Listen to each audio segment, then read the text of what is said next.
Hello, and welcome back to the Alexander Society. This is a history podcast. Where nothing else happens, ever. Nothing else happens ever. There's supposed to be an awkward pause in there, but you know what? This is the third time I'm trying to do that joke. I just don't. I don't care anymore.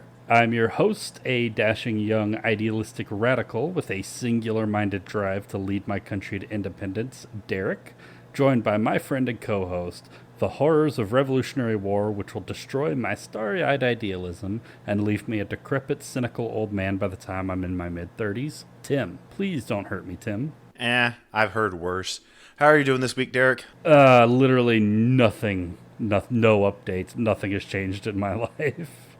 I'm doing fine, but it's all blending together. It happens. What about you? Same old grind, you know? Yeah, I bet if we were interesting, these would be a lot more interesting. Or if we had decent social lives, you know? Yeah, that's fair. So what are you drinking tonight, Derek? Yeah, so tonight for my shots, I'm going to be drinking some Early Times Kentucky whiskey. I just walked into the liquor store and found, it's a $15 bottle of whiskey. It's nothing special. It tastes like shit, but it'll do the job. It's 40%. What more can you ask for? That sounds like your criteria. Yeah, and for my my sips, so this stuff, this brewery, I didn't realize, because growing up around Oklahoma City, I thought this place was just some line of shitty TGI Friday knockoffs. It's a place called Bricktown Brewery, and I was walking through the grocery store last week, and I realized that I saw this in the fridge, and I realized that Bricktown Brewery also makes beers. It just never occurred to me. And so yeah, that's what I'm drinking. I'm drinking some Old King Kolsch. It's a Bavarian style ale. I think it's a Pilsner. Okay. Yeah, it tastes fine. It's nice and smooth. Yeah, it's a good beer. I'll probably go back to it eventually. Didn't cost too much. It's a nice local place. Just fine. So what are you drinking? Well, tonight I am drinking by our good friends at Anthem Tangerine, which is their sour ale by them. You know me and my sour ales. And then for my shots, I'm drinking from Wander Folk Spirits, their spiced citrus vodka. It's got a beautiful label on the bottle too. I think Derek saw it the other day, and it was pretty dope. Yeah, it's a really pretty label. Yeah, that's that kind of bottle that you keep. Oh yeah, I'm keeping it. It literally the entire selling point was, ooh, shiny. Yeah. Yeah, you're gonna have a lot of citrus this episode.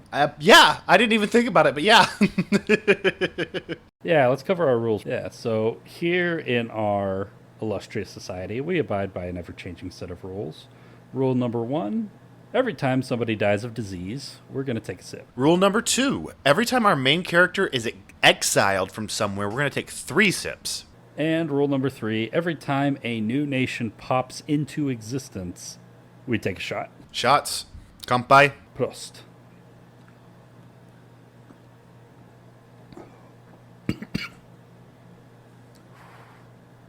Man, that stuff. I really gotta stop cheaping out on this stuff. Hold on. Yeah, at least the beer's good. So, and I think I'm just going to go ahead and do the... So, Tim, I gave you a hint ahead of time who we would be talking about in this episode. And the hint I gave you is that this man is credited with conquering more physical land than Alexander the Great. But looking back on it, I think I was a bit misleading because I don't think conquering is quite the right word. If you ask anybody from the nations of Venezuela, Colombia, Panama, Peru, Ecuador, or Bolivia, they may prefer to use the word liberate. Because today, we're going to be discussing the life of the man who is now revered as the father of the revolutions in South America, known as El Libertador, or the Liberator, Simón José Antonio de la Santísima Trinidad Bolivar y Palacios, or more simply and recognizably as Simón Bolivar. I'm not gonna lie. I thought Simon Bolivar was actually his real name. I never thought about it. Yeah, it's yeah, his first name is Simón, and then it's the weird naming conventions of Spanish, but like he's got Simón, and then he's got a bunch of middle names: Jose Antonio de la Santísima Trinidad, and then he's got Bolivar y Palacios, which Bolivar is his father's last name, Palacios is his mother's last name. As is actually quite common. I found out a couple years ago when I took Spanish class. Yeah. By the way, this is one of my pet peeves. It is pronounced Simón, not Simon. I just knew him as Simon. I never said it was the correct one. So, before we get into the story, we need to rewind a bit back to the year of our Lord, 1498. So, 1498, Christopher Columbus departed on his third voyage to the New World. It would be his third of 4 total voyages, passing by the island of Trinidad on July 31st, 1498, and landing at the mouth of a great river, which came to be called the Orinoco River, on August 5th. The following year, an expedition led by a Spanish explorer named Alonso de Ojeda came to the same area and discovered Lake Maracaibo. The cartographer on that expedition noticed that the native people on the banks of the lake built their houses on stilts in order to deal with the seasonal flooding, and that style of building reminded him of a similar architectural style in the city of Venice, Italy. So he named the region where the Lake Maracaibo was Veneziola, or Italian for Little Venice. Interesting. Yeah, so that name would morph over generations into the area's modern name, Venezuela. I never thought about the origin of the name Venezuela, but it has a good naming. I mean, a sensical origin compared to, we just thought of calling it Venezuela. Yeah, I think Venezuela's a really strong name, and that's a cool backstory for it, so I'm on board. Yeah, it's not a bad backstory at all. By the way, that cartographer was an Italian man himself. He was credited with being the first European to identify that the New World wasn't Asia, which was what Christopher Columbus believed, but it was actually 2 entirely new continents. And that's why modern maps of the 2 continents now bear the names North and South America. They were named after this guy, Amerigo Vespucci. So Venezuela was claimed for the crown of Spain, and by 1522 the first Spanish settlers were setting up a colony there. Initially, the colony was actually granted to a German family from the Holy Roman Empire called the Welsers, who were a banking family that the Spanish King Charles V owed some money to. And so, as payment for that, he just gave them Venezuela. Wow. Talk about owing a debt. Oh yeah, he owed a lot of money. Among the first settlers in Venezuela were a couple thousand German miners and 4,000 African slaves to work the newly established sugar plantations. Later on, in 1546, the German leadership fell out of favor with the Spanish crown, and they were summarily executed after a power struggle with the crown-appointed colonial governor, and the colony would be directly administered by the crown from that point forward. So it didn't end well for them. Sounds like it.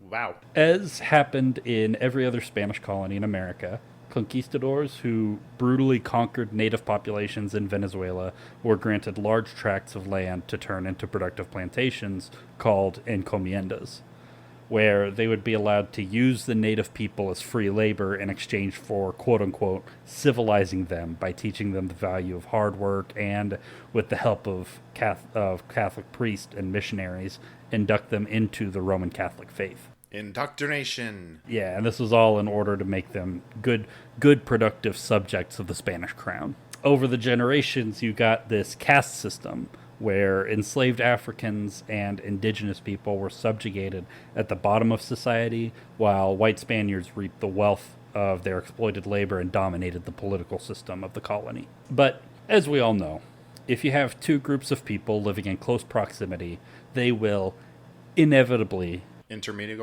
intermarry, or at the very least have kids. So you get a growing population of mixed race people who don't fit nicely into Spain's social class system.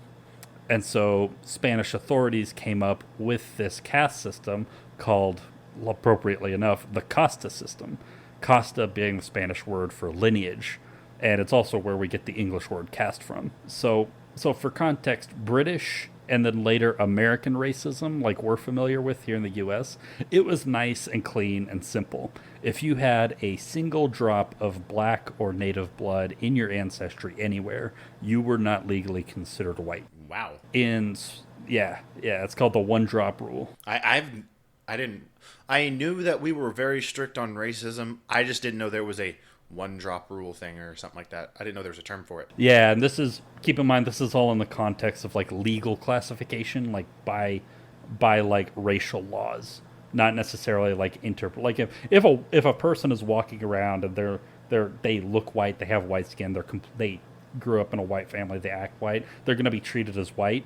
But if for some reason in a court of law it's discovered that they have like a 3 greats grandparent who is black, and none of their, and all the black phenotypes just don't appear in them because the rest of their ancestry is white, they're still legally considered black, like within Jim Crow and then later like segregation laws. Again, stupidity. This is why I hate racism. Oh yeah, it's ridiculous, and it was never consistently applied in the legal system.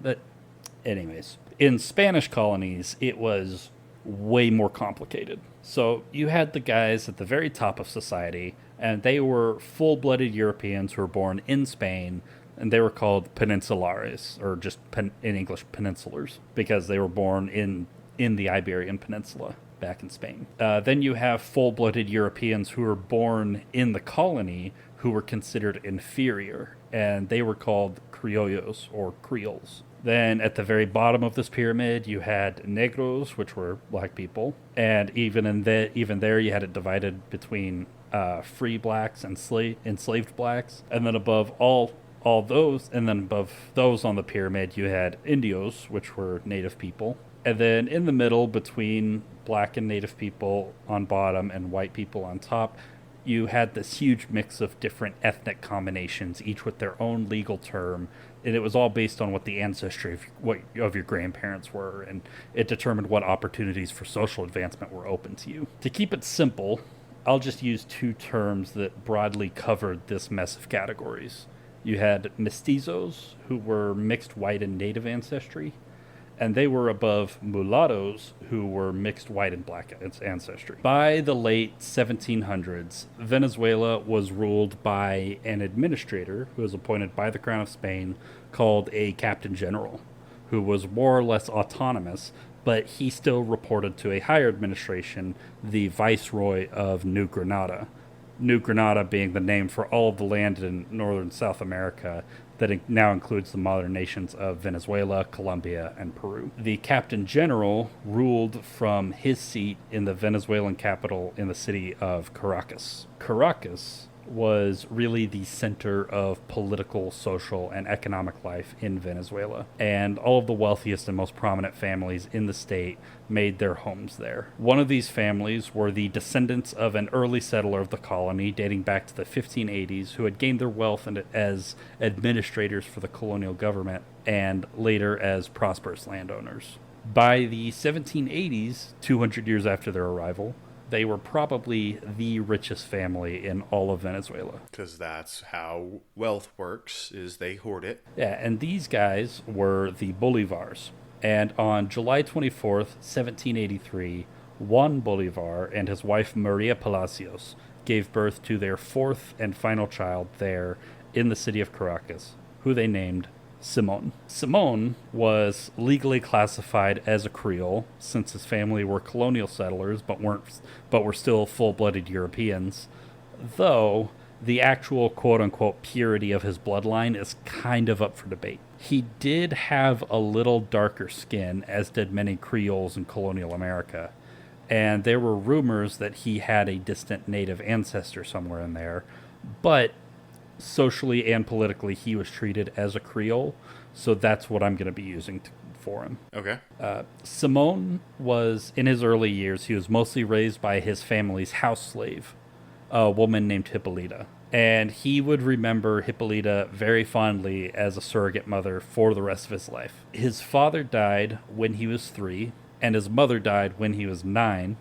So after his parents' death, he was sent to be raised by his uncle, a guy named Carlos Palacios, his mother's brother. Okay. Carlos was a real shithead.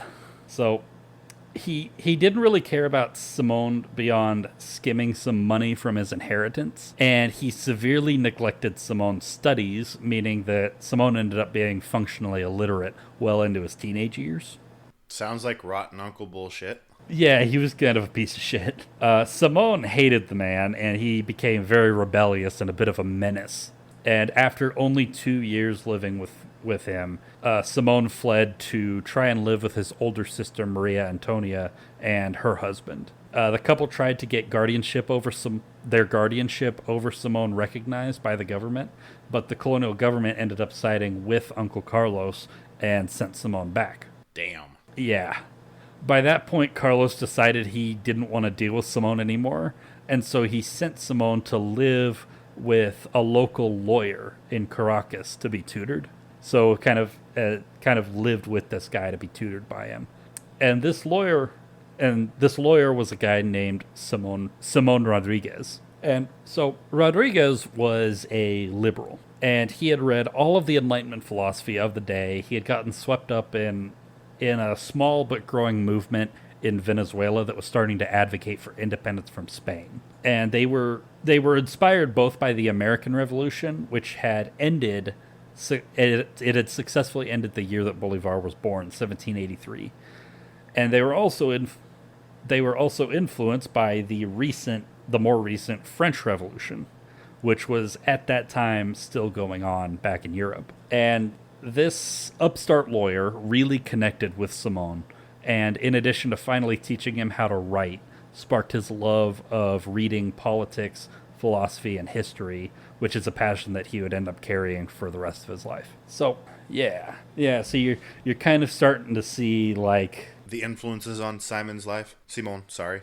Yeah, he's getting some of these influences pretty early on. But because Rodriguez was an out and open radical, he ended up running afoul of the colonial government, and he was also implicated in... There were several failed early independence rebellions. Of course. Yeah, he was implicated in one called the Hual en España conspiracy. And so as a result, he was forced into exile from the colony in 1797. And so now, out a tutor, Uncle Carlos decided that Simone should just go to Spain and get an education there.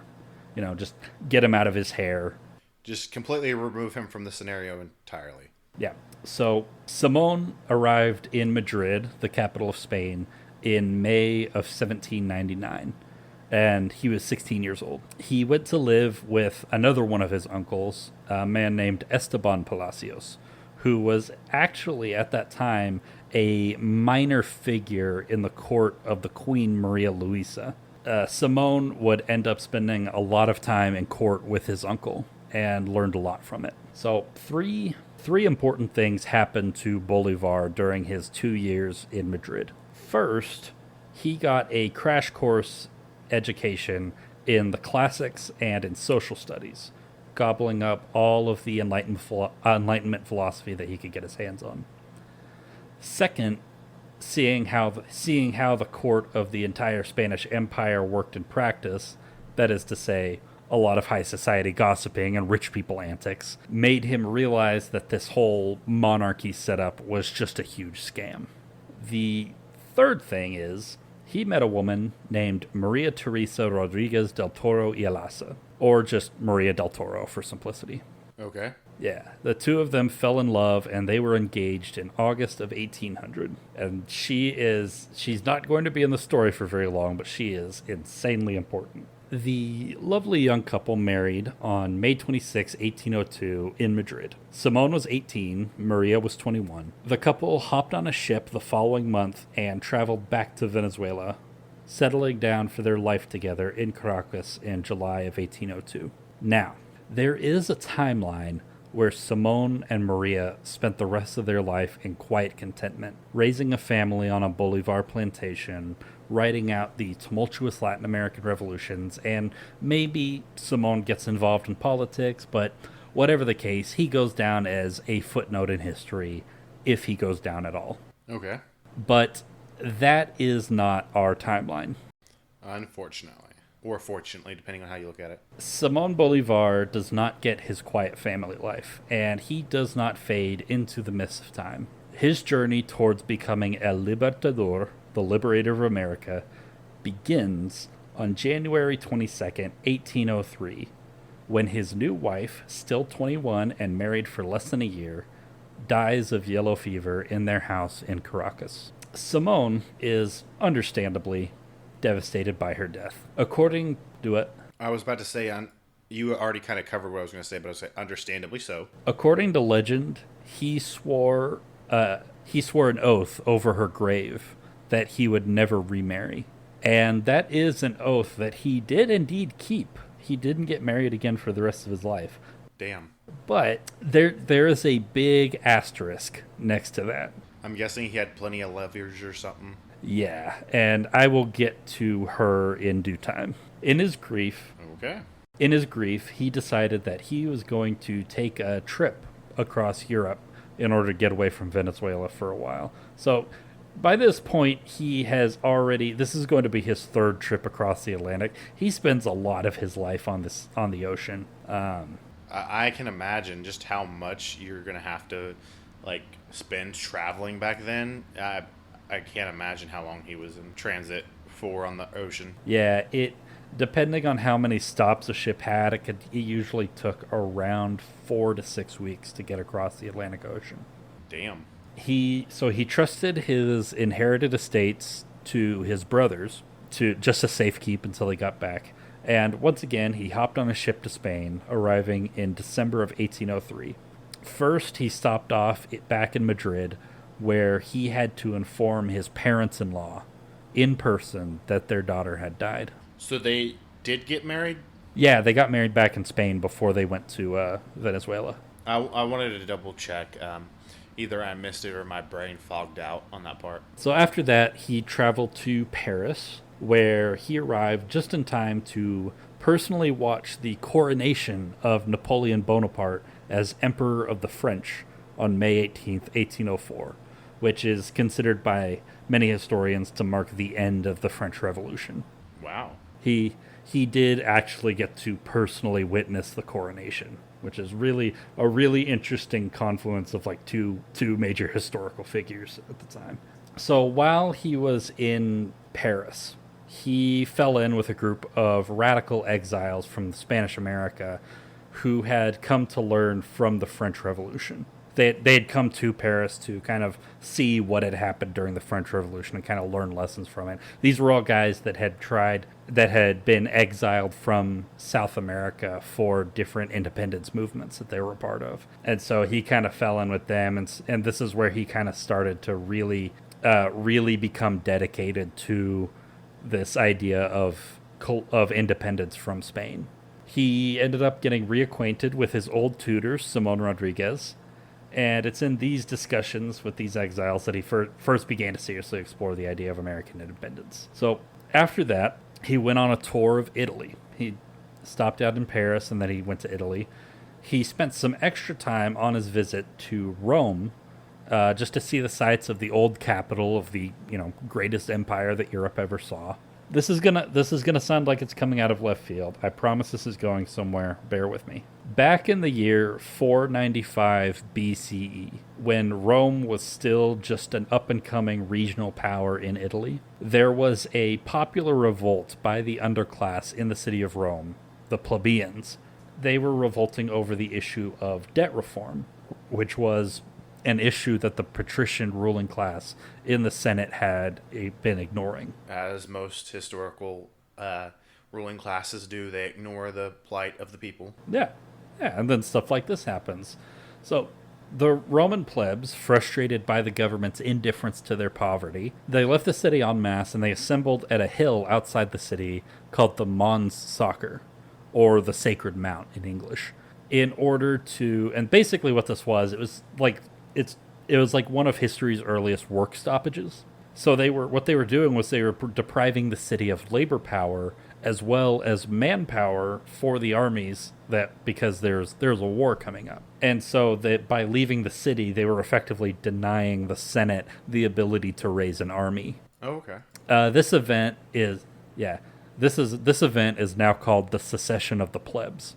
That protest was successful, and the Senate was forced to implement new policies which relieved the suffering of the plebeians, including the tax reforms that they were wanting, as well as the formation of a junior executive office in the Senate that was called the Tribune of the Plebs. And the Tribune would be elected by the plebs and represent their interests in the Senate. Now, where am I going with this? That's what I'm asking myself inside. So legend has it that Simon Bolivar visited the sacred mountain, Mont Sucre. And on that site, he made an oath to end Spanish rule in the Americas. And he would dedicate his life to fighting for the independence of all of Spanish America. And he specifically chose Mont Sucre because he saw a sort of historical through line from the secession of the plebs to the independence of the colonies in America. Okay. This is one of the most famous sort of images from the legend of Simon Bolivar and patriotic myth making. So on that day, Bolivar's career as a professional revolutionary began. This oath, like his oath to never remarry, is one that he would keep.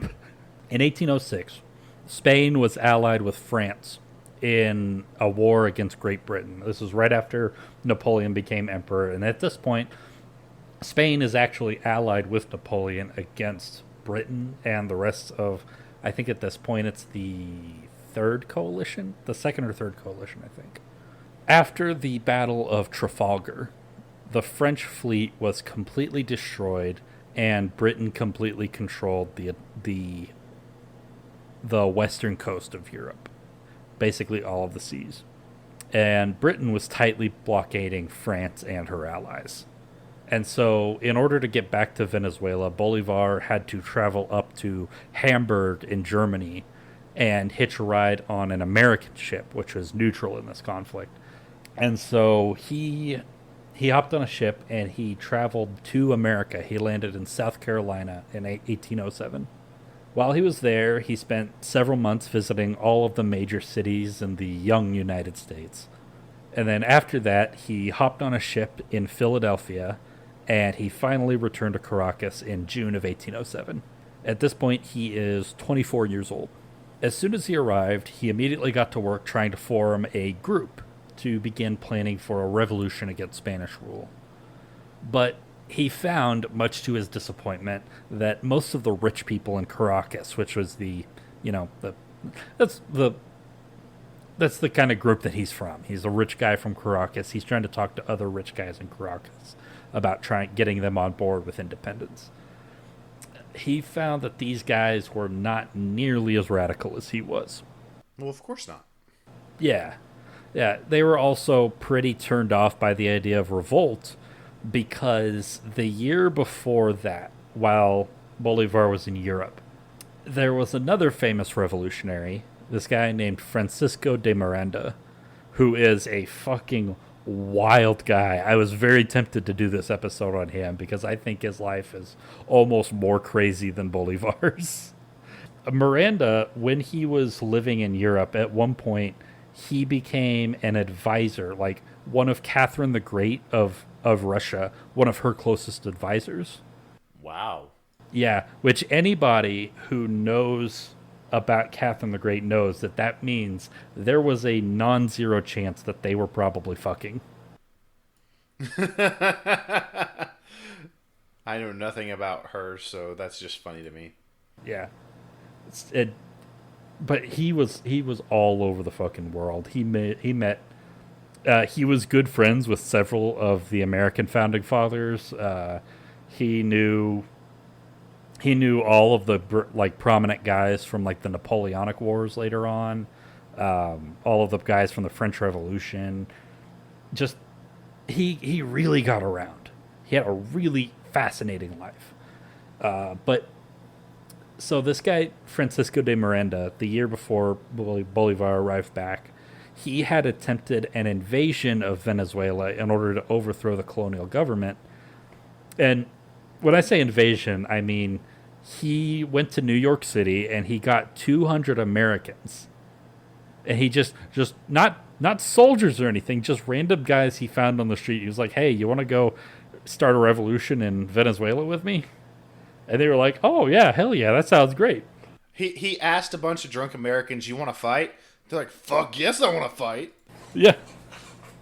This mission, which later came to be called the Leander Expedition, because it was named after the ship that they rode to Venezuela from New York. This invasion was such an embarrassing disaster that after that, even mentioning independence, the word independence in polite company in Caracas became taboo. Like, you couldn't even, like, the colonial authorities were on high alert. They were cracking down hard on anybody who was even entertaining the notion. And so, also, while I'm on the topic, when those Americans returned to the U.S., most of them were arrested and put on trial because they were violating the Neutrality Act of 1794. Among the guys who were put on trial was the son-in-law of John Adams. And then another guy who was on this expedition who was also put on trial. This guy named David Burnett. He would later go on to serve as the interim president of the Republic of Texas after the successful end of the Texas Revolution. Wow. Yeah. So this is a pretty interesting. There were a couple big names in this in the Leander expedition, and I feel like if it wasn't important in like the grand scheme of American history, but like I feel like it'd be fun for like more people to know about it because it's a really interesting little piece of our history. There's plenty of stuff that if you look closer than a general person who's gone through their American history classes would know about connections in history that you kind of wish you knew more about. Yeah. So, anyways, back to Bolivar. Luckily for Bolivar, he wasn't having any success at this point. But the political situation in the Spanish colonies was about to rapidly change very fast, thanks to some news that came in from Europe. So, the Emperor of the French, Napoleon Bonaparte, had decided that his allies down in Spain were a little too weak and incompetent to effectively protect France's southern flank during his ongoing wars with literally the entirety of the continent of Europe. So he decided to shake things up in the royal court in Madrid. He invaded Spain in May of 1808, overthrew King Ferdinand VII of Spain, and he installed his brother, Joseph, as the new king. Of course. Yeah. The remnants of the Spanish army fled into the countryside where they, alongside civilian Spaniards, began a guerrilla war against the French occupation. And this was the kickoff of a violent and bloody conflict that came to be called the Peninsular War. And the Peninsular War would pretty much last all the way through the end of Napoleon's rule. It was a constant thorn in his side. The occupation of Spain was one of Napoleon's biggest fuck-ups. But it's important to our story because when news of the invasion arrived in America in July of 1808, and they found out that the Spanish crown was now effectively dismembered, a bunch of wealthy Creoles across Spanish America, not just in Venezuela, but across Spanish America, who, by and large, were still loyal to Ferdinand, they began making demands of their colonial viceroys in order to establish autonomous governments called juntas in order to manage colonial affairs until the legitimate king was restored. Or perhaps, maybe even after that, a little bit of a independence without full independence, you know what I'm saying? Yeah, like independence in name only. Yeah, like a more autonomy within the imperial system, while still remaining loyal to the empire, the Spanish Empire. In Venezuela, the Captain General began arresting Creoles left and right for sedition whenever they hosted a meeting or signed a petition proposing an autonomous government for the colony. Bolivar was laying low for all of this. He was already pretty high on the government shit list for his prior attempts at revolutionary organizing, and none of the proposals being thrown around at this point were quite radical enough for his taste anyways, because these guys were asking for more autonomy within the empire. He wanted complete independence from the empire. So, back in Spain in 1810, Ferdinand and his family were forced into exile from Spain. A group of noblemen loyal to him took command of the anti Bonaparte guerrilla government as a regency. And as part of their efforts to shore up their legitimacy, they sent agents to the colonies in America in order to assert their authority. Of course they did. Yeah, it was. They wanted to. If they thought that if they had the colonies on their side, they would have legitimacy as like the rightful Spanish government in opposition to Joseph, because by this point, Napoleon had forced Ferdinand to renounce his crown, to renounce his title, and so legally speaking, he wasn't the king of Spain anymore. But this sort of like regency government was still claiming Ferdinand as the rightful king, and still trying to fight Joseph. And so by trying to get the colonies back on their side, they would have both legitimacy and they'd have the economic backbone of the Spanish Empire behind their war effort against the Bonapartes. But when the Regency's agents arrived in Caracas, the Creoles completely rejected the authority of the Regency Council. They saw themselves as loyal to the rightful king, but they saw these regents as another usurper government. They saw themselves as loyal wholly to Ferdinand alone. And they did not trust the authority of this random bunch of noblemen who had just claimed the right to carry on Ferdinand's legacy. And so 2 days after these agents arrived, the Creoles in Caracas finally took the radical step of overthrowing the Captain General and established their autonomous government, which came to be called the Supreme Junta of Caracas on April 19th, 1810. In hindsight, this is generally regarded as the start of the Venezuelan Revolution and of the South American revolutions more generally. Okay. So, to clarify again, because this is confusing, right now they are technically in revolt against the Spanish crown to assert their autonomy, but they want to remain within the Spanish Empire, and so while they're revolting against the crown, they are affirming that their revolt is loyal to the crown. So it's a half-assed revolt? It's definitely not half-assed. They are full hog into this, but you can see how this sort of ideological position is not going to be very stable. No, not whatsoever. Yeah, they're kind of in the same positions that, like, in the American Revolution, kind of when in that weird period between the battles of Lexington and Concord and their olive branch petition, because they were technically in revolt. They were fighting against British troops, but they were still trying to simmer down the conflict while claiming to be loyal to the crown. Okay.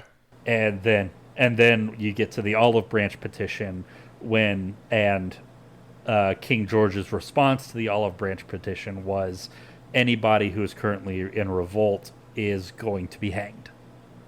And so that finally motivated the American founding fathers to take the radical next step of just declaring independence. And that's more or less how it's going to play out going in this revolution as well. Well, of course. Yeah. So Bolivar, being the heir to one of the most powerful Creole families in the colony, was naturally invited to be part of this new government. But he was still a small player at this point. He wasn't a very prominent in this in the junta at this point. he was young and he was loud and he was way too radical for most of the good, proper high society aristocrats in the junta. But he did have money and he did have experience in Europe. And probably most importantly, he was very eager. So the junta was making preparations for the possibility of having to defend themselves militarily from the Regency government or from the new Bonaparte government in Madrid in case they tried to come and reclaim and stamp down on the new autonomy that they had just won for themselves. So they put together a delegation to travel to London and try to gain recognition from the British government so that they would be able to get funds and weaponry from the British government. Bolivar was allowed to go on this diplomatic trip because he offered to pay for the trip with his own expenses, with like his own money. Yeah. And he you know, like I said, fucking rich, he had the money. So, alongside two other Creoles from Caracas, these two guys, Luis Lopez Mendez and Andres Bello, they departed Caracas on a British warship and arrived in England in July of 1810. Once they were in England, the diplomats first met. They met back up with that guy that I mentioned earlier, Francisco de Miranda. He had gone into exile in England, and they met back up with him. And Bolivar ended up actually convincing him to return to Venezuela with them because Bolivar and Miranda were kind of the same mind. They were both focused wholeheartedly on independence. And next, the three guys met with the British Foreign Secretary, Richard Wellesley, who was the brother of the guy who would later go on to defeat Napoleon for good, Arthur Wellesley, the Duke of Wellington. Bolivar's loud and passionate personality completely dominated the talks. And so instead of the original goal, which was gaining British recognition of the Caracas junta as a loyal dependent of the rightful king of Spain, instead, Bolivar went off script and asked Wellesley to support complete Venezuelan independence from Spain. That was a lot tougher pill for the British to swallow. They might have been willing to support the junta if it was remaining neutral to Britain's new ally, Ferdinand. But the way that Bolivar was presenting it, he was trying to completely break away from Ferdinand, and that was just completely out of the question. Because Britain had to maintain good relations with Ferdinand's government for the sake of the war. Well, of course. And so Wellesley refused to support the junta.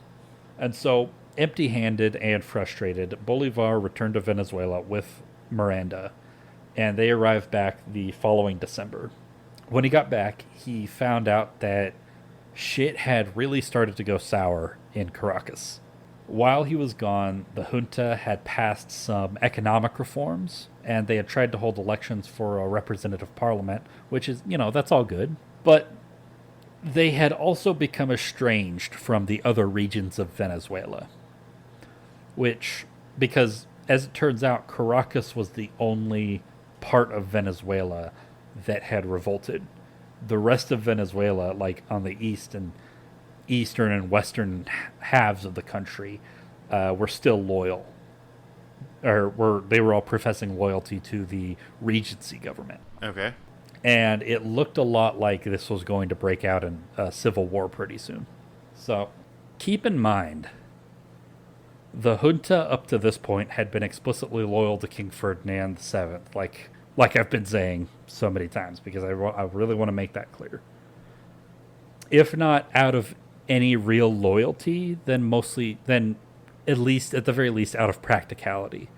The program of political and economic reforms that the Caracas Creoles had in mind would be a much easier sell if they kept to loyalty with the central government, and at this point they thought that was still a possibility. But that soon changed after the first Caracas Congress was held, because they elected this Congress, this representative Congress, and they had their first session. And after the first session, which de Miranda was elected to, it came out that one of the guys in charge of the Congress one of the guys leading it had actually been a secret agent for Ferdinand. Oh, damn. Scandalous. And after the session, he had fled from the Congress with a bunch of military plans that they had drafted in the event that they would have to go to war with royal authorities. And so this turn of events completely changed the discourse around what the junta was trying to accomplish. And a lot of people began warming up to the idea of independence that Bolivar and Miranda were pushing for.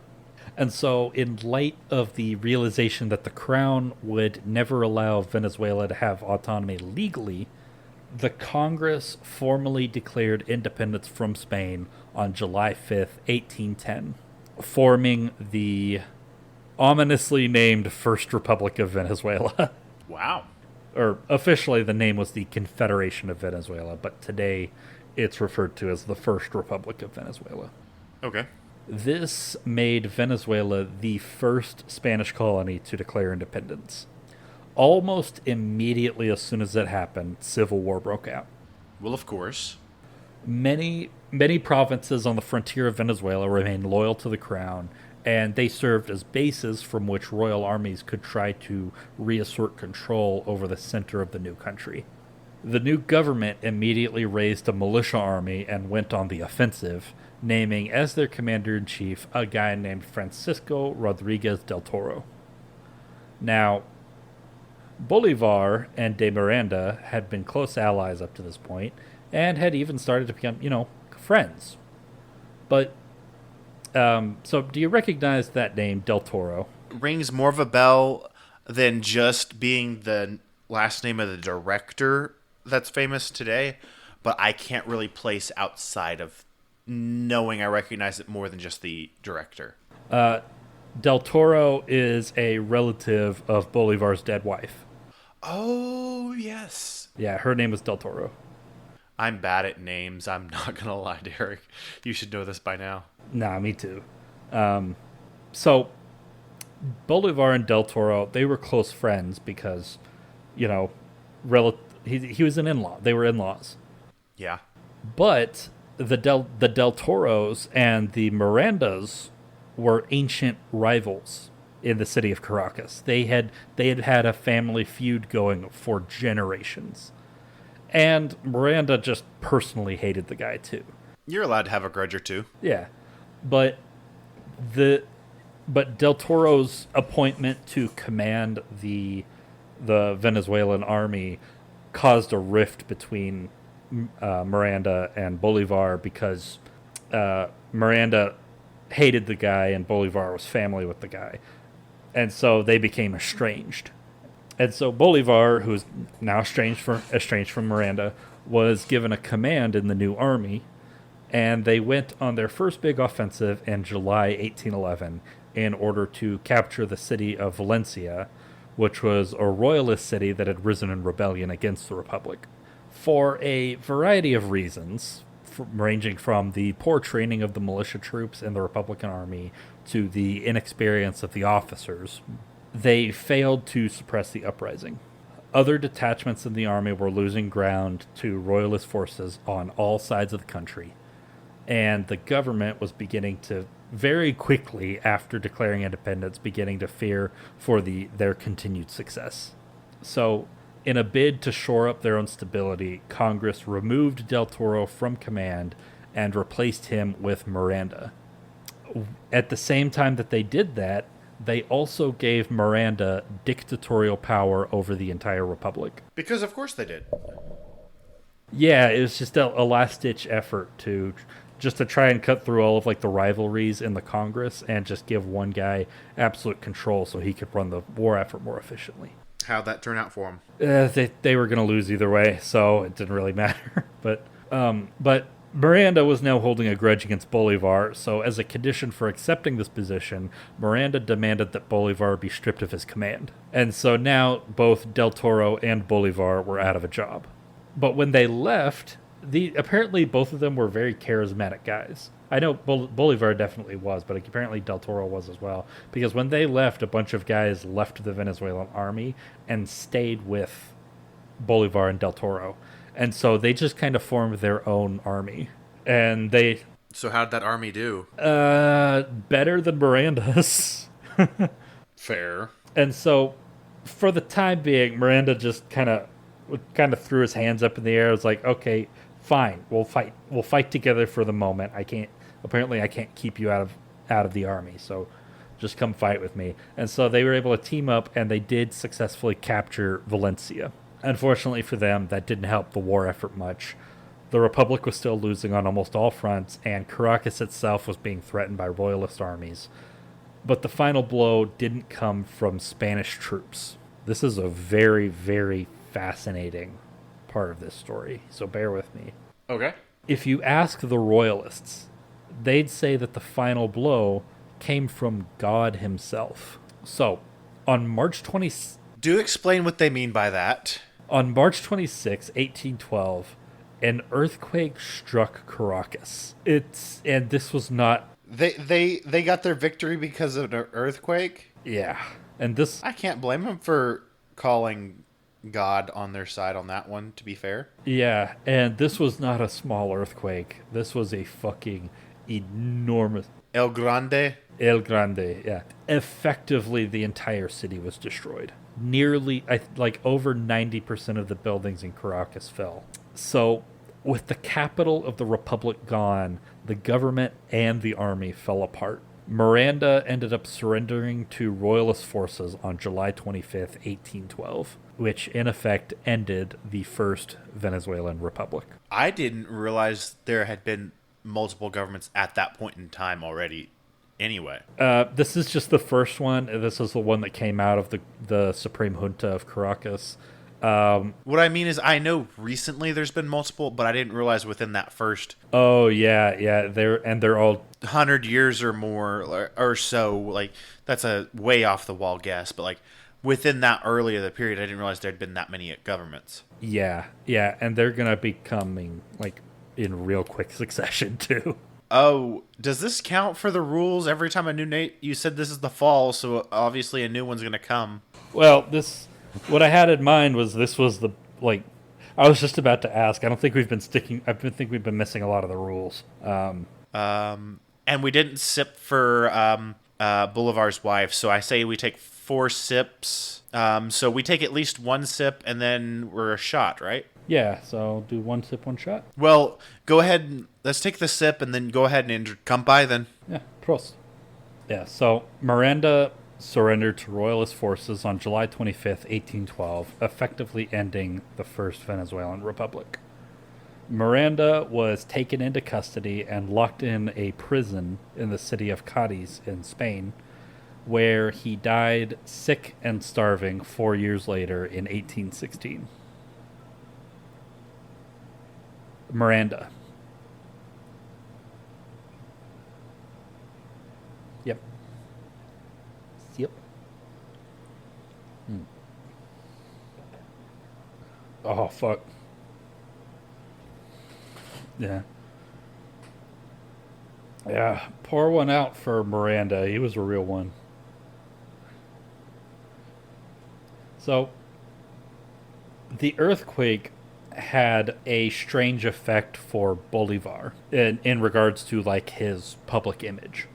So, immediately after the destruction, he was out in the streets organizing rescue parties in order to dig through the rubble, rescuing survivors. Hundreds of eyewitnesses attest to his leadership during that time, and he began to take on a sort of mythical status among many Venezuelan patriots. One account claims that as he led a rescue party pulling survivors out of the ruins of the San Jacinto Cathedral, that he declared to the crowd, quote, "We will fight nature itself if it opposes us, and force it to obey." Said with the arrogance of humanity, which will kill us all in the future. Yeah, he was a very arrogant guy, but I think this was just to kind of hype people up in a really bad situation. I mean, yes, but that mentality has like carried through today, and like subjugating nature has become secondhand to us, and it's eventually going to destabilize our planet. Yeah, that's fair. But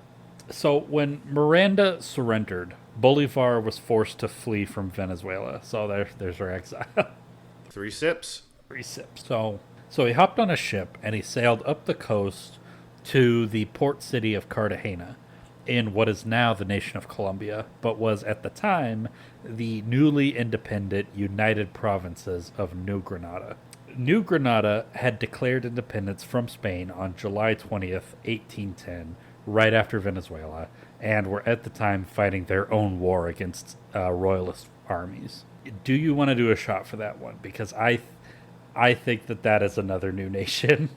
We set your definition, and you're the one who understands when that happens. So, come by. Okay, yeah, okay, yeah. Let's do it.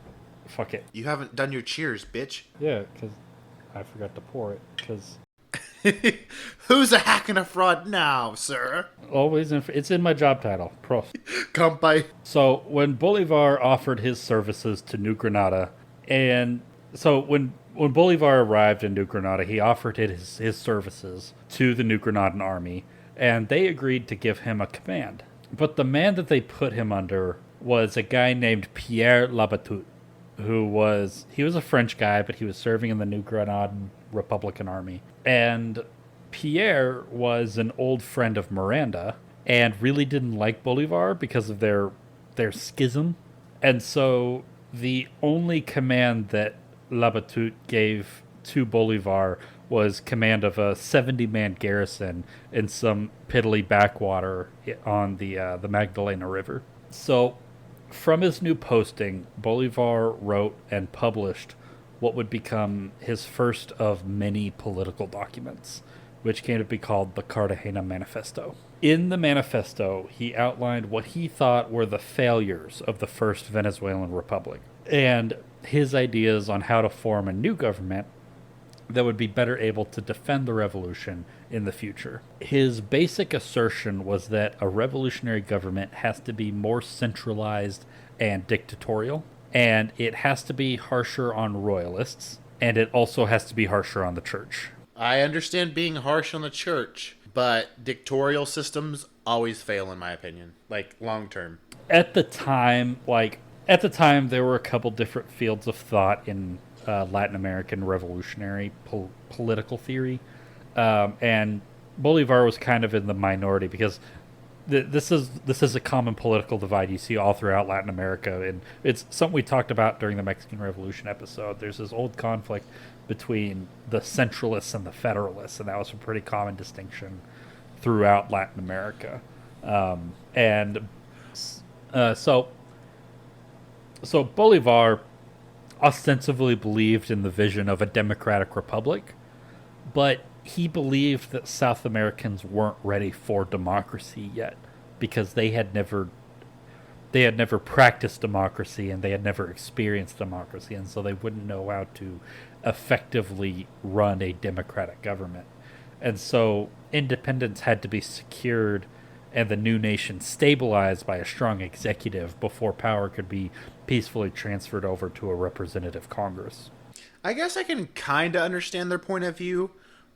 I don't think they're correct, but I can understand where they're coming from. Yeah, in the context of the time, that was just as reasonable an assumption to make as any other political position within revolutionary thought, because it was such a new field of political thought at the time. So you didn't have a lot of case studies to go off of.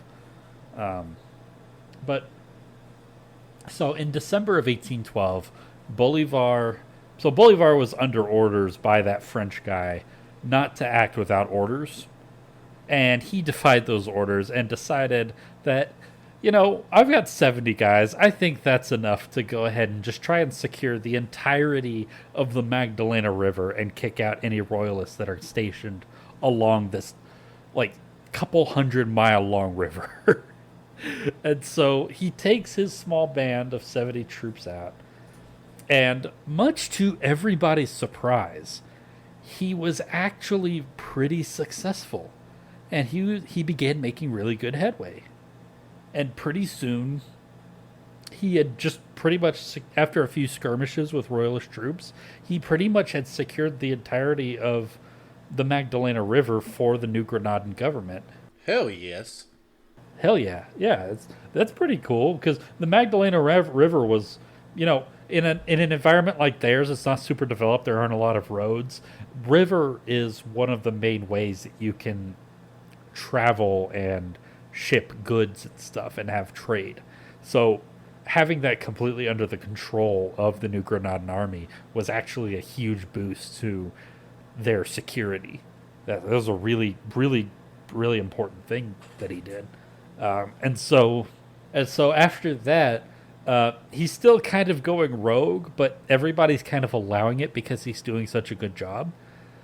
So he went and he teamed up with a New Granadan a New Granadan commander named Colonel Manuel de Castillo, and while they were teamed up, there was a royalist army that tried to invade New Granada from the south, coming out of Venezuela, and they were successfully able to team up and defeat this army.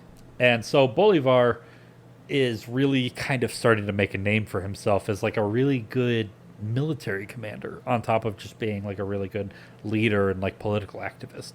Good for my dude, Bolivar. So for his efforts, Bolivar was not only promoted to brigadier general, which is a huge leap from where he was, but he was also given citizenship in New Granada. Damn. Yeah, they gave him citizenship, like not even an honorary citizenship, like full citizenship. But he wasn't done. Of course not. My man Bolivar's got to do more. Yeah, now, he's still a young guy. He's still like in his late 20s. And, it's kind of starting to go to his head.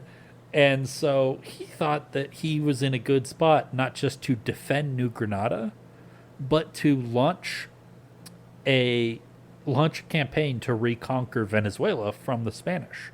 Ooh, he's trying to take his town back. And this is only like this is less than a year after he was kicked out. So my dude was like, I'm going to come back a hero. Yeah. Yeah, so he requested permission to launch an invasion from the New Granadan government, which was granted in May of 1813. And so now he has a pretty sizable army at this point. He now has like a full command with like a full army under him. And he took his army of New Granadans on what is now referred to as the Admirable Campaign. That's what history knows it as. I'm sure it sounds better in Spanish, but I don't know what it is. That's just a weird name to call your campaign, the Admirable Campaign. Like, you can justify and consider any campaign admirable depending on your point of view. Yeah. As a spoiler alert, it was called the Admiral Campaign after the fact because he did really well, but he still lost. Fat F in the chat, boys. So at the start of this campaign, he issued probably one of the most infamous declarations of the entirety of the South American revolutions, and something that would be a huge black mark on, probably the biggest black mark on his legacy for the rest, like to today. What was this declaration? So it was called the Decree of War to the Death. Keep in mind, like the Admiral Campaign, the Decree of War to the Death. It's all being translated to English from Spanish, so I'm sure it sounds better in Spanish. But well, I'm sure a lot of things sound better in Spanish, to be perfectly honest. Everything sounds better in Spanish. Spanish is a beautiful language. I'm not gonna lie. There's a lot of languages that just everything sounds better in because English just sounds like trash. It's a trash language. It is a dumpster garbage fire language. So, in this decree, he basically said, if we find any Spaniards, and that Spaniard is helping the cause of the revolution, then you will be accepted as friends and countrymen, and you will be protected. But, if we get our hands on you, and you are helping the enemy, then may God have mercy on you, because Simón Bolívar will not. That's metal AF, I'm not gonna lie. Yeah. No judges, no trial, no lawyers. You will be put up against a wall and shot, and your property will be confiscated for the revolution. Can you blame the man, though? This is the period when the revolution is really starting to get ugly. There's always that point where revolution, like idealistic values, are starting to give way to the brutal realities of war. But so the admirable campaign was initially insanely successful. Within 2 months, Bolivar had defeated the royalist armies on the battlefield several times and re entered a liberated Caracas on August 6th, where he was, for the very first time, proclaimed by the people and the city council of Caracas El Libertador, the Liberator. So this is the first time he's known as the Liberator, right? I say that deserves a sip. Yep. So, by October, in less than 6 months, he had completely driven royalist forces out of all of Venezuela, pretty much. This is a miraculous bounce back because this is literally just over a year since the first republic fell. Sounds like he made an insane turnaround. Yes, Bolivar was an incredible military commander. I think he was close to on par with Napoleon. Where did Napoleon compare to Washington? Washington was kind of dog shit. I'm not going to lie. I mean, he got us our independence, so... Washington's big strength was that he could keep his army going after defeats. And defeats were really common for him because he wasn't a great commander. But it was the fact that he was able to keep his army going despite defeats that is what allowed him to win. Because that was the kind of strategy that they needed to win the Revolutionary War, because their whole strategy was to make it too costly for the British to keep trying to fight. So on January 2nd, 1814, Bolivar declares the Second Republic of Venezuela. Is that a new cultural identity? I would say no. I think this is still just Venezuela. We're again going by your opinion. I asked just to clarify. Yeah, I would say no. And so the Second Republic was declared, and Bolivar was made the dictator. Kind of an L move, becoming a dictator, but it's the times. Venezuela wasn't quite united just yet.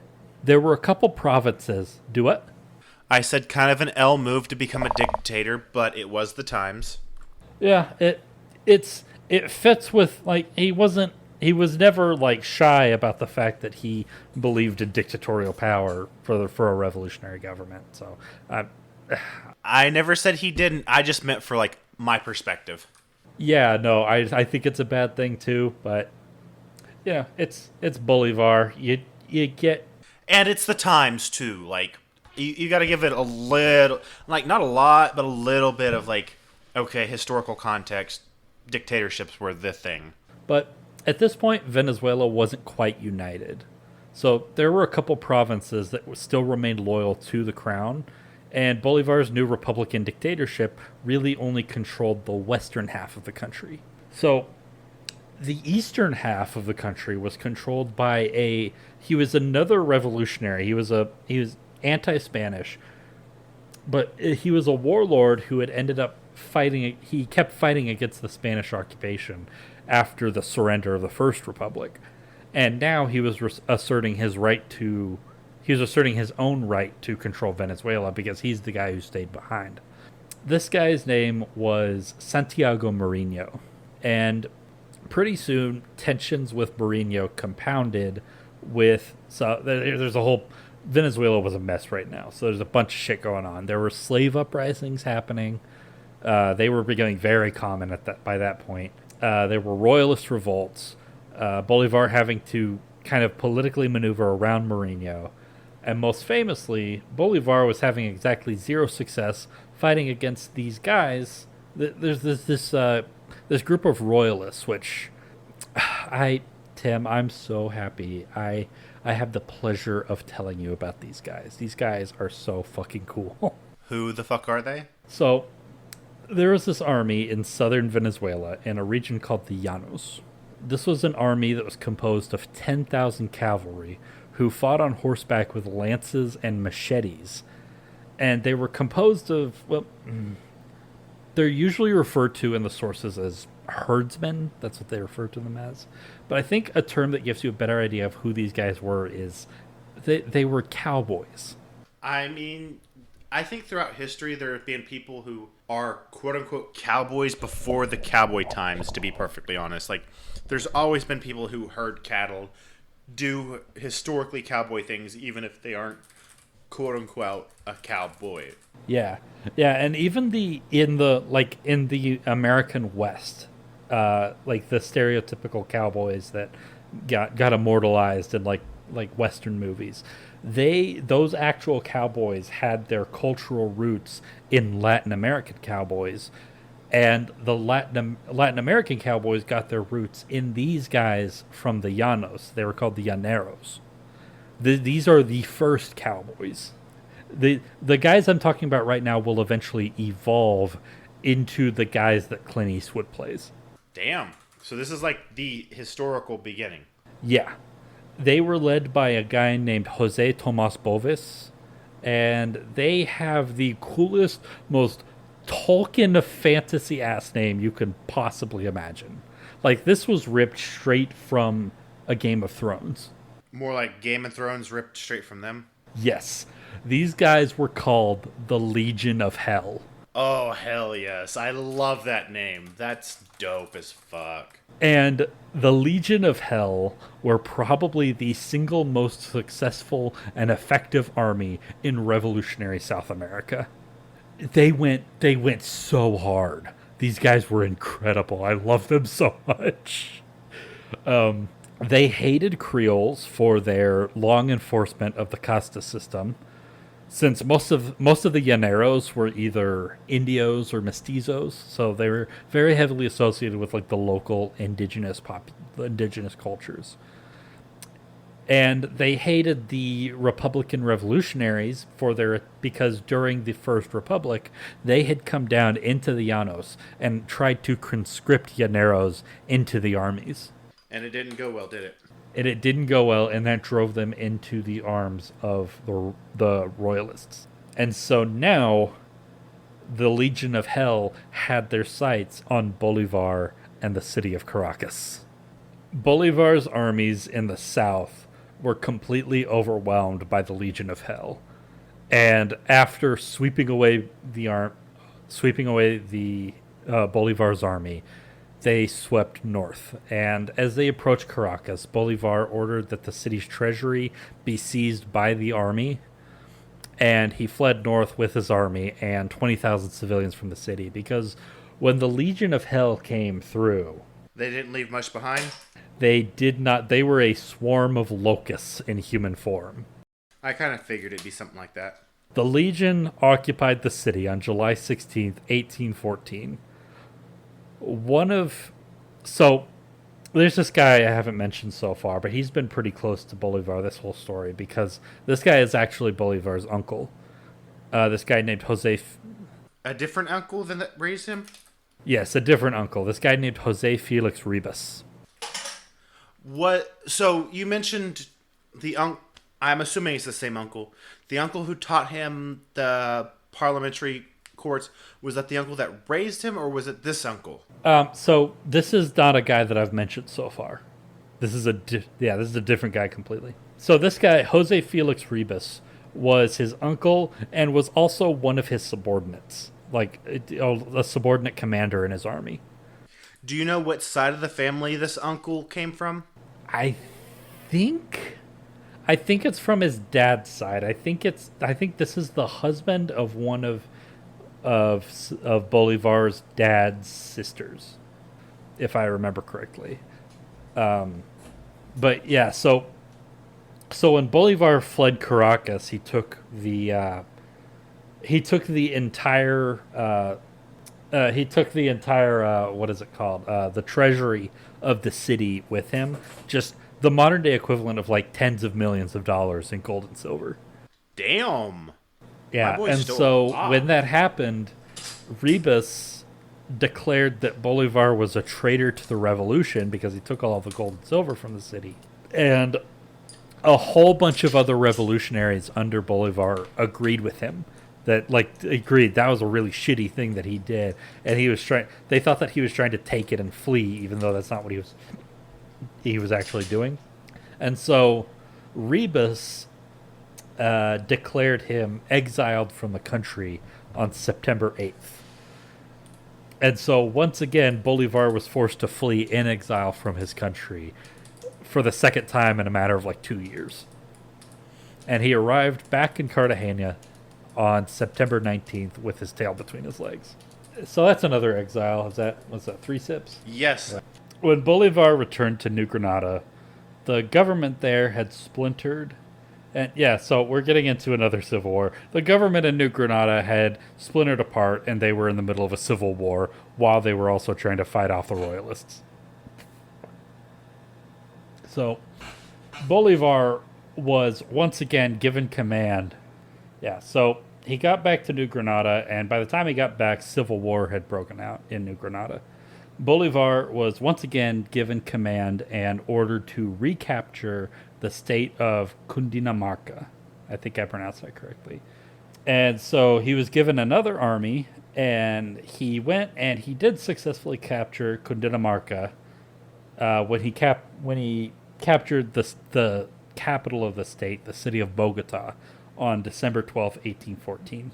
The following month, January 1815, he was given overall command of the entire army of New Granada. So literally they are so desperate, they're like, okay, Bolivar is a pretty good general. We are desperate right now, so let's give him the entire army. And the main sort of port, the biggest port in New Granada was Cartagena, and it had gone into revolt just after Bolivar had arrived back. And so he took the entire army and he was sent to recapture Cartagena. In all of this confusion, royalist forces from Venezuela were able to recapture the Magdalena River. So the New Granadan government is falling apart. Everything is going to shit. And Bolivar is seeing which way the winds are turning at this point. And so he resigned his command, and once again, he went into exile, this time fleeing to Jamaica. So that 3 more sips? Jamaica, of all places. Yeah, Jamaica. Yeah? 3 sips? Sip. It's relatively close by. It was like the closest big island to where he was fleeing from. So. Jamaica just feels like a curveball. So what is that? Is that 3 sips? Yeah. So the reason that he fled to Jamaica was because it was the closest island. It was the closest place that he could flee to that was like neutral territory, not within like the Spanish realm, where he might get involved with any of the revolutionary wars that were happening now, because Jamaica was a British colony. No, it makes total sense. It's just, on first thought, it didn't quite connect the dots, but if I think harder on it, it makes sense. Like every other time he'd been exiled, he spent a little bit of time ruminating on what had happened, and he penned some works on the subject. Out of this exile came another one of his famous works called the Jamaica Letter, in which he once again outlined his political program for Venezuela and also made a public call to other nations, especially Britain, to aid the Latin American revolutions. In December of 1815, Bolivar decided to leave Jamaica and join other Latin American revolutionaries that were exiled in Haiti. So at the time, Haiti they were fresh out of their own revolution. And at the time, the country was actually split in half. So the southern half was the Republic of Haiti that was led by President Alexandre Pétion. And then the northern half was it was this weird, it was like a kingdom with like a weird, I don't know I can't remember the specifics off the top of my head, but the southern half of the country was the Republic of Haiti. And so Bolivar left to go to Haiti to join a bunch of other Venezuelan exiles. Unbeknownst to Bolivar, the night that he left Jamaica, the guy who was the former paymaster of his army, the guy who was in charge of all the money, he had fled with Bolivar to Jamaica, and they were living together in the same house. His paymaster was accidentally murdered in a plot to assassinate Bolivar. One of Bolivar's servants had been bribed to assassinate him. Oh. But he had left that night, and by mistake the paymaster was taking a nap in Bolivar's hammock. And so when the servant came in, he saw somebody sleeping in the hammock and thought it was Bolivar and stabbed him to death. Talk about coincidences. That's all right. I'll wait for you. But yeah, he very narrowly missed an assassination attempt, and it would not be the last one that nearly kills him. So Bolivar, once he got to Haiti, he ended up meeting and sitting down for a chat with Haitian President Alexandre Pétion. And the two of them very quickly became really good friends. They really enjoyed each other's company. Keep in mind, Bolivar had come from the Creole upper class of Venezuela. His family owned slaves. He owned slaves. His ideology focused almost exclusively on independence and how to keep it. His armies and the governments of which he had been a part of were composed of white Creoles who wanted independence but didn't want to upset the social order of the colonial system. But after this meeting, he suddenly adopted some much more radical ideas which would reshape Latin America and help his cause greatly in the years to come. It's still debated whether this was a genuine change of heart or whether it was just a practical move in order to secure weapons and volunteers from Haiti. I'm personally inclined to believe it was both. But whatever the case, from this point forward, when Bolivar said he wanted to liberate Venezuela, he meant liberate all of Venezuela, including enslaved blacks who he vowed would be emancipated. Honestly, it sounds like it could have been both easily.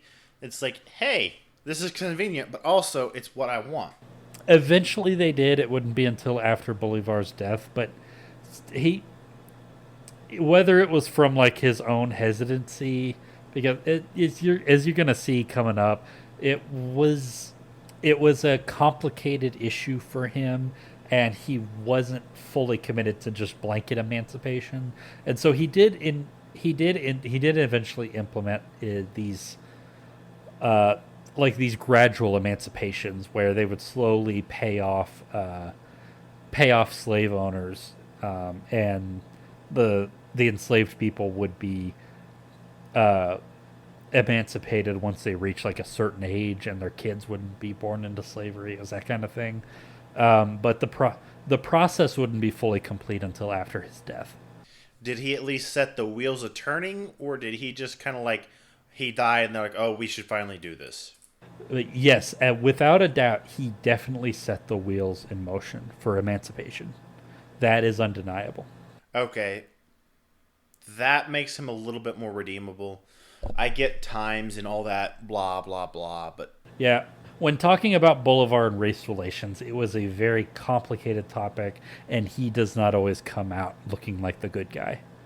But it's, like I said, it's complicated, and he was instrumental in introducing abolition into the political program of the Latin American revolutions. So I will give him that, and that does start with his meeting in Haiti. There was a council of a bunch of Venezuelan exiles met in the Haitian city of Lacai, where they organized a new command structure, and they gathered volunteers for a new expedition. Oh no, there were a whole, keep in mind, this was like an entire army, an entire government. that he had set up in the second Venezuelan Republic. There were a lot of guys like in upper leadership that I hadn't mentioned so far, and there were some guys that had been involved in the first republic that hadn't come back when he established the second one. So yeah, there's a whole bunch of guys here that I wanted to try and keep this at a reasonable length, so I didn't include them in the story. But so they organized a new command structure and they gathered volunteers for a new expedition to liberate Venezuela for a third time. Yeah, they're going to have to liberate Venezuela for a third time. So Bolivar was elected by this council as the supreme leader, and that other warlord that I told you about before, who had been controlling the eastern half of Venezuela during the Second Republic, Santiago Marinho. Marinho was named Bolivar's second in command. So they gathered their small force of a few hundred, armed by the Haitian government, and they departed for Venezuela on March 31st, 1816. They landed back on Venezuelan soil on May 2nd, where Bolivar announced the annulment of the decree of war to the death. He basically just said that the war to the death was not the policy anymore. He was going to be a little more lenient. And he also declared that all slaves in Venezuela were now emancipated. Yeah, so we've got this whole expedition from Haiti. So immediately they go and they capture a couple of port towns, and then the royalist armies immediately move in and recapture the port towns. And then in response to these failures, Marinho deposed Bolivar, and then Bolivar went back into exile and returned to Haiti once again in August. So what you're saying is 3 more sips. Yeah, it's 3 more sips. Yeah, Bolivar gets exiled a lot. Sounds like it.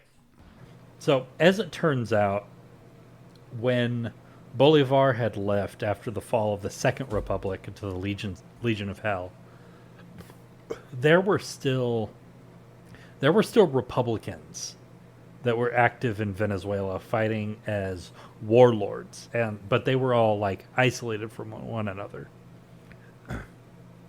And so most of the guys that were left in Venezuela fighting the royalist forces, they all hated Marinho for one reason or another, whether it be personal grudges or political differences, whatever. And they all thought that Bolivar was their best chance for reuniting the fragments of the Republican cause. One of these guys, a guy named Juan Batista Arizmendi, who was the commander of the garrison at Margarita Island, which is just off the coast of Venezuela, he invited Bolivar back from Haiti and offered his own army to Bolivar's command. Bolivar returned once again to Venezuela in December, and when he landed, he declared, once again making big declarations, he declared the founding of the Third Venezuelan Republic, calling for all of the states in Venezuela to elect delegates to a soon to be formed Congress. And I will tell you now, this Third Republic is going to be a little bit more successful than the past two. Is it a shot, though? No, because this is still the same Venezuela. Double checking. You're good. Continue. So Bolivar, he took his new force, and he attempted to just go straight, just beeline for Caracas and try to take it. Unfortunately for him, he was cut off and by royalist forces and defeated at the Battle of Clarines, or Clarines, I guess, and he was forced to retreat back north. So, staring down the barrel of yet another exile, which would be his fourth in just over a year, he made a desperate plea to Marinho, the guy who had just overthrown him, to back him up. Mourinho, for some reason, I guess out of, the universal unifying theory of fuck that guy, agreed to come and rejoin Bolivar. And together, their forces were successfully able to repel a royalist attack on February 8th, 1817, at the city of Barcelona. Bolivar realized that he was not strong enough at that time to be able to capture Caracas, at least on his own. And so instead, what he decided to do was take his army south into the state of Guyana, where he could link up with another Republican warlord, this guy named Manuel Piar, and Piar's army, of course. So that's what he did. He teamed up with Piar, and together they besieged the city of Angostura in May. But while the siege was going on, Mourinho is a fucking just slimy guy. Mourinho abandoned Bolivar once again and tried to declare himself the supreme commander, but that backfired in his face, and he inadvertently caused a mass defection from his own army over to Bolivar's, which actually ended up benefiting Bolivar because now he had even stronger, more centralized control over the Republican forces. So while that was happening, Piar, this other warlord, Piar, was growing frustrated that Bolivar seemed to be sidelining him and ignoring him during war councils. This is something that he'd noticed as they'd been starting to work together. And so Piar tried to leave Bolivar's army. Bolivar was trying to discuss plans on how to reconcile with Mourinho again, while Piar was desperately trying to convince him to cut Mourinho loose. But like I said, Bolivar ignored Piar. And so Piar tried to leave the army and go his own way. And when Bolivar found out, he had Piar arrested, tried for treason, and executed by firing squad in September 1816. Bolivar was then once again able to convince Mourinho to pledge loyalty to Bolivar, and he was allowed back into Bolivar's army. So, A whole complicated mess. yeah, so that was a really weird story, right? That was a really weird chain of events that just happened. So, it sounds like Bolivar had some pretty bad judgment here. And this whole chain of events is actually remembered as like the decree of the war to the death. It's remembered as one of the great black marks on Bolivar's legacy. And the missing piece that many historians have kind of asserted to kind of explain this weird decision making on Bolivar's part, it's the fact that Piar was a mulatto. He was mixed black and white. So what has been proposed as happened is that Bolivar kept trying to bring Mourinho back into the fold, even though Mourinho was inconsistent to the point of being a liability for Bolivar, and he picked Mourinho over Piar, even though Piar was consistently loyal and an effective general, because Mourinho was a fellow Creole. He was white, but Piar was black. Sounds about white. Yeah. So despite all of Bolivar's talk of racial unity and emancipation, Bolivar was still a rich white guy at the end of the day. And it really reflects on what is large part a generally like positive legacy and reputation that he has. But anyways, so the city of Angostura fell to Republican forces on July 17th, 1817. Bolivar made the city the seat of the government of the Third Republic, since they couldn't get Caracas quite yet, and they began forming a proper government and a military structure. They captured another important city called Calabozo in February, and they tried to capture Caracas once again in March, but were once again defeated and turned back. So Instead of trying to keep doing that, Bolivar spent the next year consolidating his military power and building up an administrative base in Angostura for the new government, as well as, of course, holding elections for the new Congress. That Congress convened on February 15th, 1819, and they elected Simon Bolivar president. And so now Simon Bolivar is now president of Venezuela for the second time. Hell yeah. So from there, he traveled west to join his forces with another Republican general, Jose Paez. And then that May, he gathered his officers together and he told them. So this story that I'm about to tell you, it's going to start out sounding like the most ridiculous, batshit insane thing that you probably have ever heard. And this story is going to...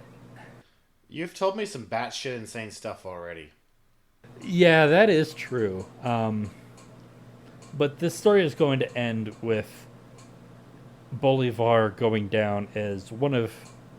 Like, up to this point, he's been a pretty damn good general. After what I'm going to tell you, he's going to go down in history as one of the greatest generals who has ever lived. At this meeting with all of his officers in May of 1819, he told all of them. So, like, when he told them this idea. Let me give you a little bit of background first. So, all of his officers told him that this idea was awful, but Simón Bolívar, he had ambitions and he had a vision, and that vision required him not only to have a free Venezuela, but a free New Granada, because by this point, New Granada, like I mentioned earlier, New Granada had fallen to royalist forces. That's what forced him into exile to Jamaica. And so he had a plan to take 2,000 troops, march them through the Andes Mountains, through a mountain range, and not like mountain range in the middle of fucking nowhere. No roads, no settlements, nothing. Walk through the Andes Mountains, come out on the other side, and liberate the entirety of New Granada from the Spanish. Sounds pretty presumptuous. Everyone was convinced that Bolivar had lost his mind. This is, at the time, this was like, people were questioning whether he was sane anymore. Like, they thought that power had gone to his head and that he was kind of losing his mind. That this was the absurd ravings of a man drunk on power. And crossing an entire army across a mountain range was an unreasonable expectation under the best conditions. And Bolivar was planning to do this with an undertrained, underarmed army, backed up only by a young government which still wasn't fully planted and didn't even control all of the country that it claimed to represent. Even if he got his army across the mountains, they would be too starving and weak from cold to be able to fight effectively. But Bolivar was in charge now, and what Bolivar wanted was New Granada. And so, even though this plan sounds crazy, he did have two things going for him in New Granada. So, one of them was that the bulk of the royalist forces in Venezuela, the bulk of the royalist forces in the region were in Venezuela, keeping him out of Caracas. And so what forces that were left in New Granada were scattered across thousands of miles and wouldn't be able to coalesce into a large force fast enough in order to repel his army. The second thing was that nobody in their right mind would ever try to cross an army over the Andes. It wasn't even a possibility in the Royalist Army's calculation. And so the area on the southeast of New Granada was very lightly defended. They barely had a garrison there because they weren't expecting anybody to come from that direction. And so Bolivar, he left the bulk of his army back in Venezuela in order to tie down the royalist forces that were still there. He assembled his expedition in the state of Arauca and he began the trek into the Andes Mountains on June 22nd, 1819, with about 2,400 men and around 1,000 camp followers, like men and women who were they weren't soldiers, they were just kind of following the army. By the time that they reached the village of Soca on the other side of the mountains on July 6th, which was about a 2-week trip, 1,000 men and women had died from cold or from altitude sickness. How many did he start out with? He set out with 34,000 people total. 1,000 had died. Not horrible, but not great either. Yeah, but 1,000 people in 2 weeks, that is pretty nightmarish. Yeah, it's pretty crazy. Like, most of them were now, by this point, half clothed because their clothes had fallen apart. All of their pack animals had been killed for food, so they were down to only carrying their muskets and ammunition. But they did make it. And not only did they make it, they routed the royalist forces at the Battle of Boyacá on August 7th. And they entered the capital city of Bogota 3 days later. Bolivar had copied the playbook of Hannibal over 2,000 years before, and he had pulled it off. holy shit. He did it. He completely conquered New Granada. He hit the royalist forces so hard before they even had a chance to know what was happening that they were never able to bring their armies together. And he just steamrolled all the way through them and captured the capital before they even knew what was happening. Damn, sounds impressive.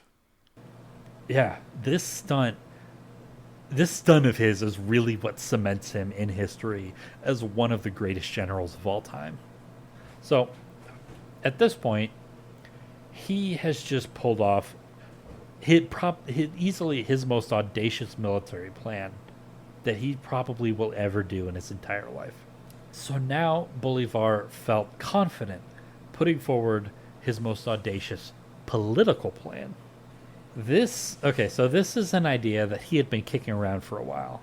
And now that he was having all of this success, he was in a pretty good position at this point.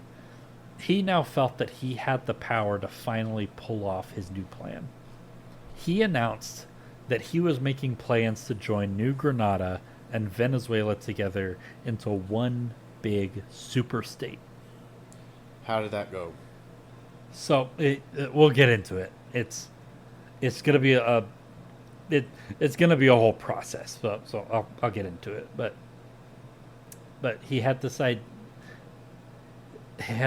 of joining these nations together into this one big superpower that would become it would be a hegemonic bulwark of revolution in Latin America. It would be a nation that would be called the Republic of Greater Colombia, is what he imagined it. In Spanish, it was called Gran Colombia. So, unfortunately for him, this plan, for the time being, this plan seemed to be a little too tall in order. So, shortly after establishing a provisional government in New Granada, he received news that a power struggle had broken out back in Venezuela, back in the Venezuelan government.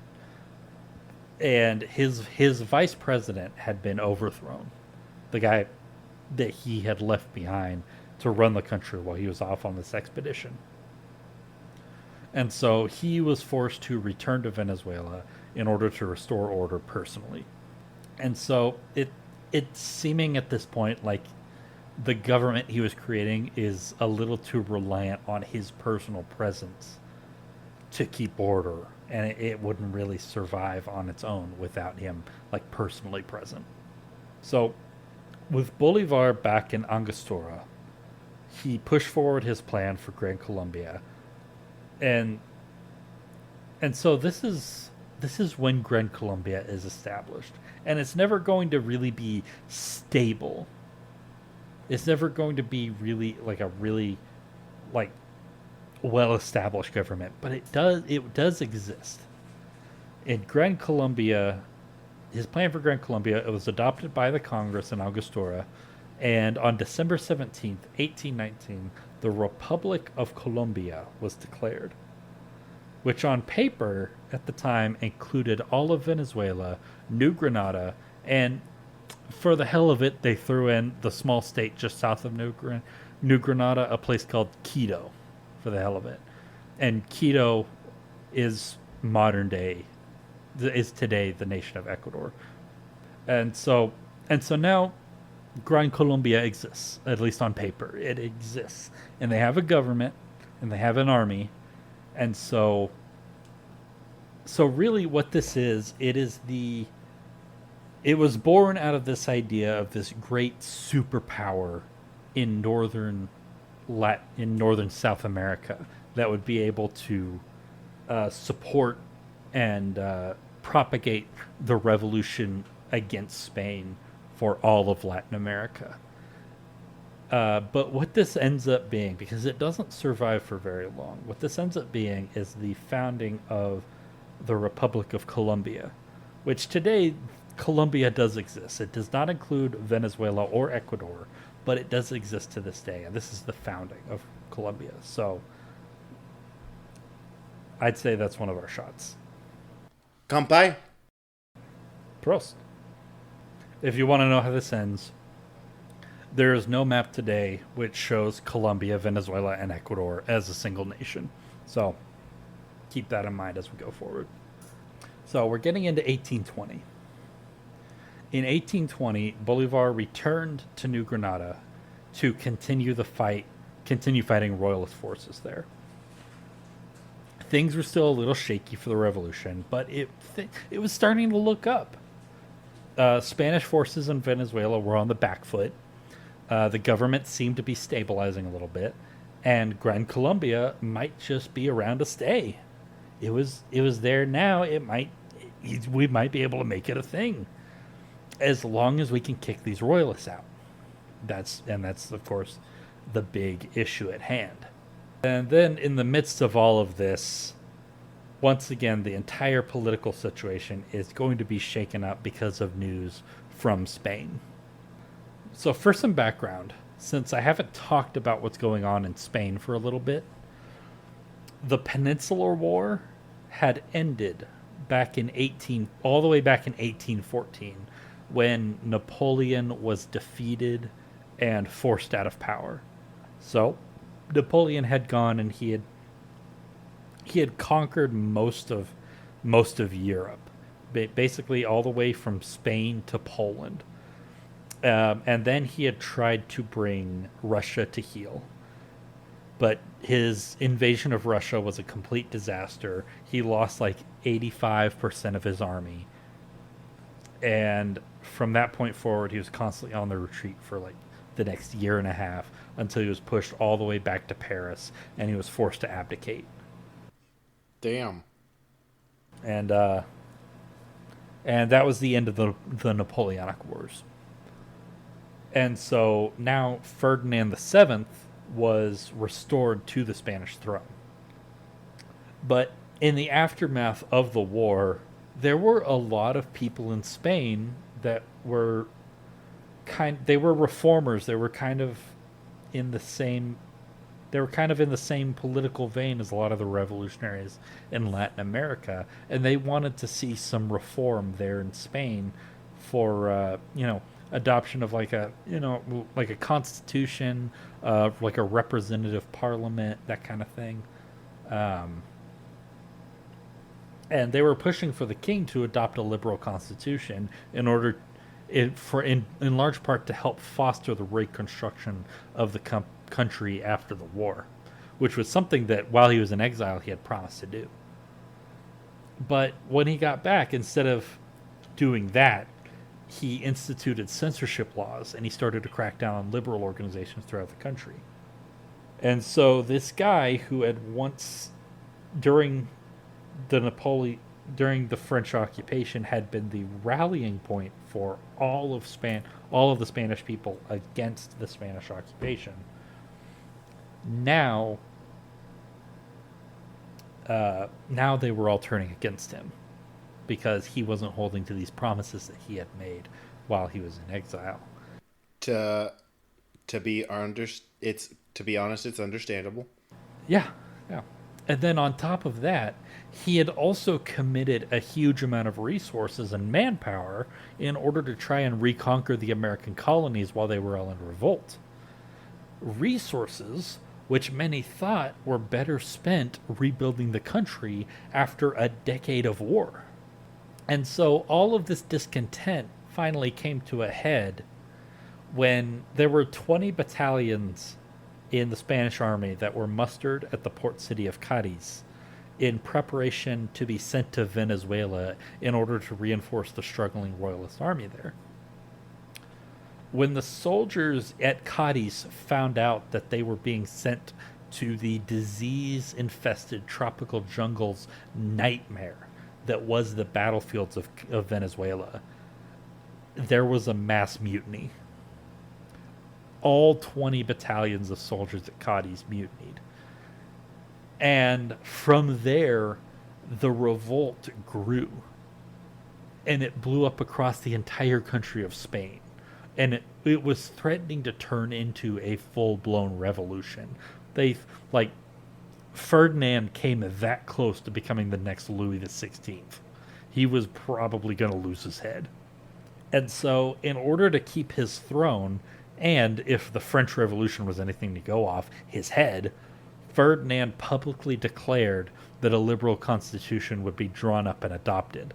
And no more, more importantly to our story, no more resources were going to be put in to securing the American colonies. Good. And so now, whatever armies were left in Spanish America fighting against the revolutions there, that was it. Whatever they had left, that's what they had. If they lost, it was done. And so the mutiny at Cadiz, as it came to be known, hit the Americas like news of the mutiny hit the Americas like a wrecking ball. It upended the entire balance of the war. When the royalist troops found out, they began deserting in droves. Like, over half of the royalist army just ceased to exist in a matter of weeks from desertions. There was a brief ceasefire. There's a brief ceasefire so that they could try and there's a brief ceasefire in Venezuela so that they could try and negotiate like a pull-out plan for the remaining royalist forces in Venezuela, but they didn't negotiate fast enough, and so it fell apart. And so Bolivar ended up defeating the last of the royalist forces up in New Granada at the Battle of Carabobo on June 24th, 1821. And then the remnants of the royalist forces in Venezuela itself were finally completely defeated and ceased to exist by the end of 1823. And that was it. It was done. Independence was won. Hell yes. And so Bolivar, my headphones turned off for some reason.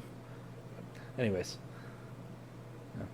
So Bolivar marched into Caracas once again as a liberating hero on June 29th, 1821. By this point, he had his victory, he had his Gran Colombia, and he had the presidency. He was the big man. He was the overwhelming, it was not arguable at all. He was the guy who had made the revolutions in northern South America. He had complete power. He had complete control. He had the destiny of his new country in his hands. So now all he had to do was, settle down, shore up his power, establish a stable government, and then the revolution would be done. It'd be complete. His job would be over. That's all he needed to do. It was so, so close. Unfortunately for Bolivar, that just wasn't who he was. For all his faults, for all his recklessness, his innate elitism, his sometimes destructive self-confidence, he genuinely didn't want political power. He didn't want to be the president. Can't blame the man. Yeah, I don't want I don't want political power either. That sounds like a nightmare. But he didn't think that he was the man to lead Colombia into a brave new world. That was something for politicians. Simón Bolivar was not a politician. He was a soldier. He was a general. His place in the revolution was at the head of a liberating army, not behind a desk writing policy. And besides, in his mind, the revolution wasn't over. Because he hadn't vowed to liberate Venezuela and Gran Colombia. He had vowed to liberate all of South America. And outside of Venezuela and Gran Colombia, other parts of South America were still fighting for independence. And so he left. He took his army and he headed south. He left his government behind and he started on his next adventure. He headed south towards the province of Quito, what is today Ecuador, and he began fighting against royalist forces there. The push into Quito was slow going because disease had spread through his army. But victory at the Battle of Pichincha, yeah, I think I'm pronouncing that right, Pichincha, on May 24th, 1822, kicked all of the royalist forces out of Quito and secured the region for Colombia. And so now a quick head count. That is 3 modern nations that have been liberated by our protagonist. I want to go ahead and count that for Ecuador. As a new thing, as a new cultural identity for Ecuador? Yeah. Prost. Kampai. That is 3 modern nations that have been liberated by our protagonist. We have 2 more to go. Jesus Christ. There, let me fill this up real quick. There we go. Okay, so while securing Quito, Bolivar, and this is where asterisk is coming back. So Bolivar met a woman, and this woman's name was Manuela Sanz. Manuela Sanz had been one of the major organizers of the revolution in Quito for years by that point. And at the time, she was married to a British merchant, just a British businessman who happened to live there as part of his work. And it wasn't exactly a happy marriage. He was a very boring man, and she was a very energetic woman. And so when they met, their shared revolutionary background and their shared love of adventure really brought them together. And the two quickly formed a relationship and began having an affair. Damn. Didn't peg Simon Bolivar as someone who would have a affair. I haven't mentioned at this point. Pretty much this entire story, he has had multiple affairs going on at any given point. Damn. Yeah, he has been sleeping with a lot of women. Like, within a year after his wife died, he was having affairs. And it just never ended. God dang. So, yeah, he was pretty notorious for being a womanizer. But once he met Manuela Sanz, it seems like he really kind of settled down with her. Like, he wasn't with anybody else while he was with Manuela. It they were basically married, but without actually going through the ceremony from this point on. But he does. I will say he never marries her, and so he does keep his vow to never remarry. So he technically did keep it. Only on a technicality. But Manuela, he wasn't she wasn't just a partner or a girlfriend or anything like that. She quickly became one of his most trusted advisors. She became, because she was very politically knowledgeable, and she was a bit of a leader herself. She was very well respected by her fellow revolutionaries, and her she was as a companion to Simon Bolivar from this point forward. She was a constant source of grounding and of information and advice to Bolivar, which was, by all accounts, indispensable to his ability to lead and to govern. She was an extremely important part of not only his life, but to the developing governments of all of these countries. And so there's a lot of people who would suggest that she, at least in some part, deserves to be remembered as kind of a founder of these nations alongside Bolivar because of all of the work that she put in alongside him. I mean, they're not technically wrong, I don't think. I don't know that she deserves a huge footnote in history, but she deserves a footnote in history. Personally, I think she deserves more than a footnote. I don't really get into it much here because this is focused so much on Bolivar, but she does do a lot of stuff during a lot of, like, especially like during the political upheaval in Gran Colombia, in the Gran Colombian Congress. She is very influential in a lot of the political maneuvering and trying to hold together the nation of Colombia as we go forward in this story. And was, I don't know how exactly to put it into words, and I can't remember exactly like the details of exactly all of the stuff that she did, but I do want to emphasize, like, she is like a, She's important in history. yes, she is like a for lack of a better term, I guess, a founding mother alongside the founding fathers of revolutionary Latin America. So even though I'm not going to be talking about her a huge amount, she is going to be around. And keep in mind, she is going to be at Bolivar's side for basically the rest of this story. So Bolivar spent the rest of 1822 securing Ecuador for Colombia, all the while ignoring pleas from...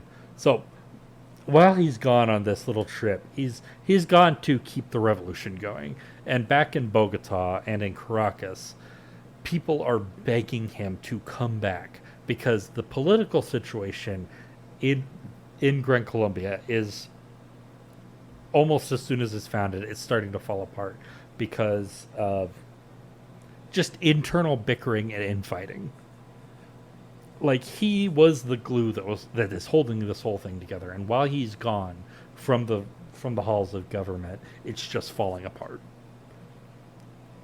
And so while he's off liberating Ecuador, he is constantly receiving letters to, please, for the love of God, come back and put everything back in place, but get everybody in line.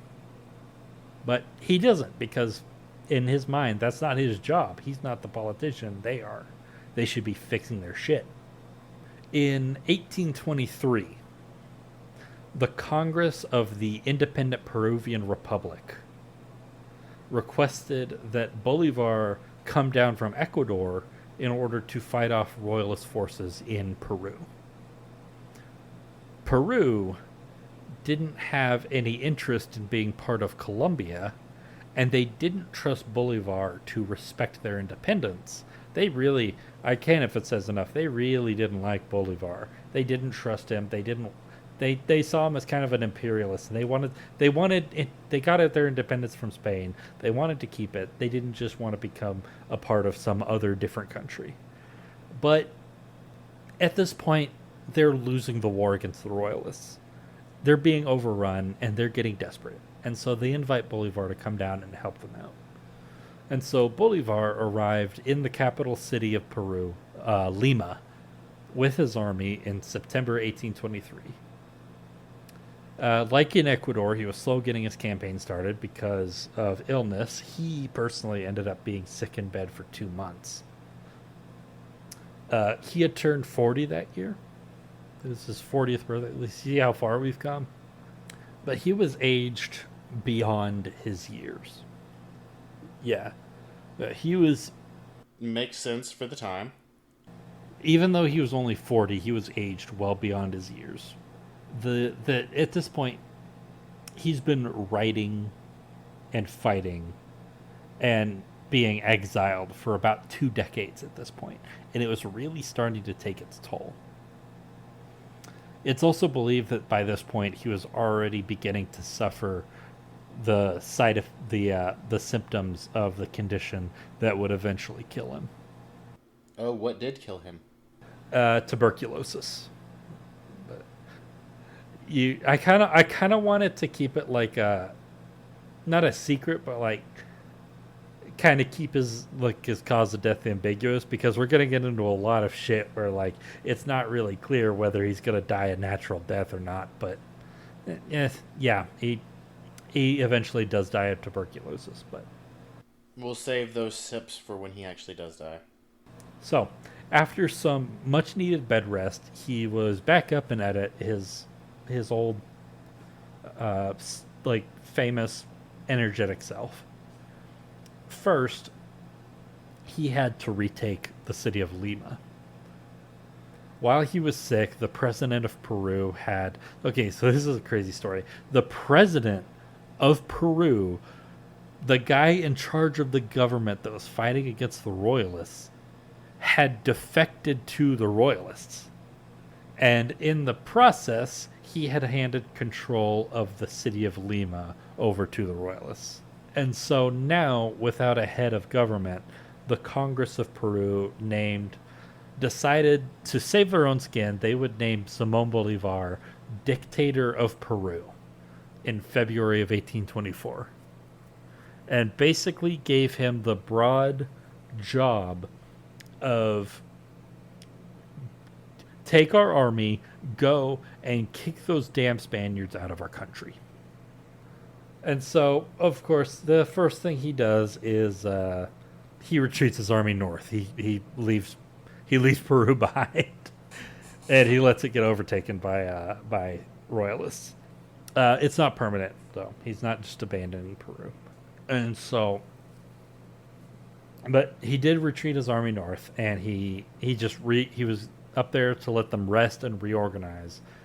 And while he was up there, he was sending repeated requests back to Bogota for reinforcements from Colombia, to send down reinforcements, send out more money so that he could reinforce his army and strengthen them up for the coming campaign against the Royalists in Peru. He was sending this to his vice president, a guy that is very important to the story, and I'm going to go ahead and introduce. He's been a pretty big name in the revolution so far. He's been a subordinate to Bolivar for several years by this point. This guy named Francisco de Paula Santander. And so, probably unbeknownst to Bolivar, all of these constant requests to Santander for more money and more men were putting an enormous strain on both the treasury of the Colombian state. Colombia was very close to going bankrupt at this point. And it was also putting a strain on his relationship with his old ally, Santander. Because Santander thought, like many people in Colombia, that Bolivar should be back home keeping his own country together, not off on some adventure bankrupting his own country. He does get his men, he does get his money, he does get his guns. While Bolivar was pushing back Royalist forces in Peru, he received a letter notifying him that because he had accepted the position of dictator of Peru, that the Colombian Congress had voted had voted to strip him of his civil powers and his military command. So this is complicated. What isn't complicated throughout history? Yeah. So he was remaining president of Colombia,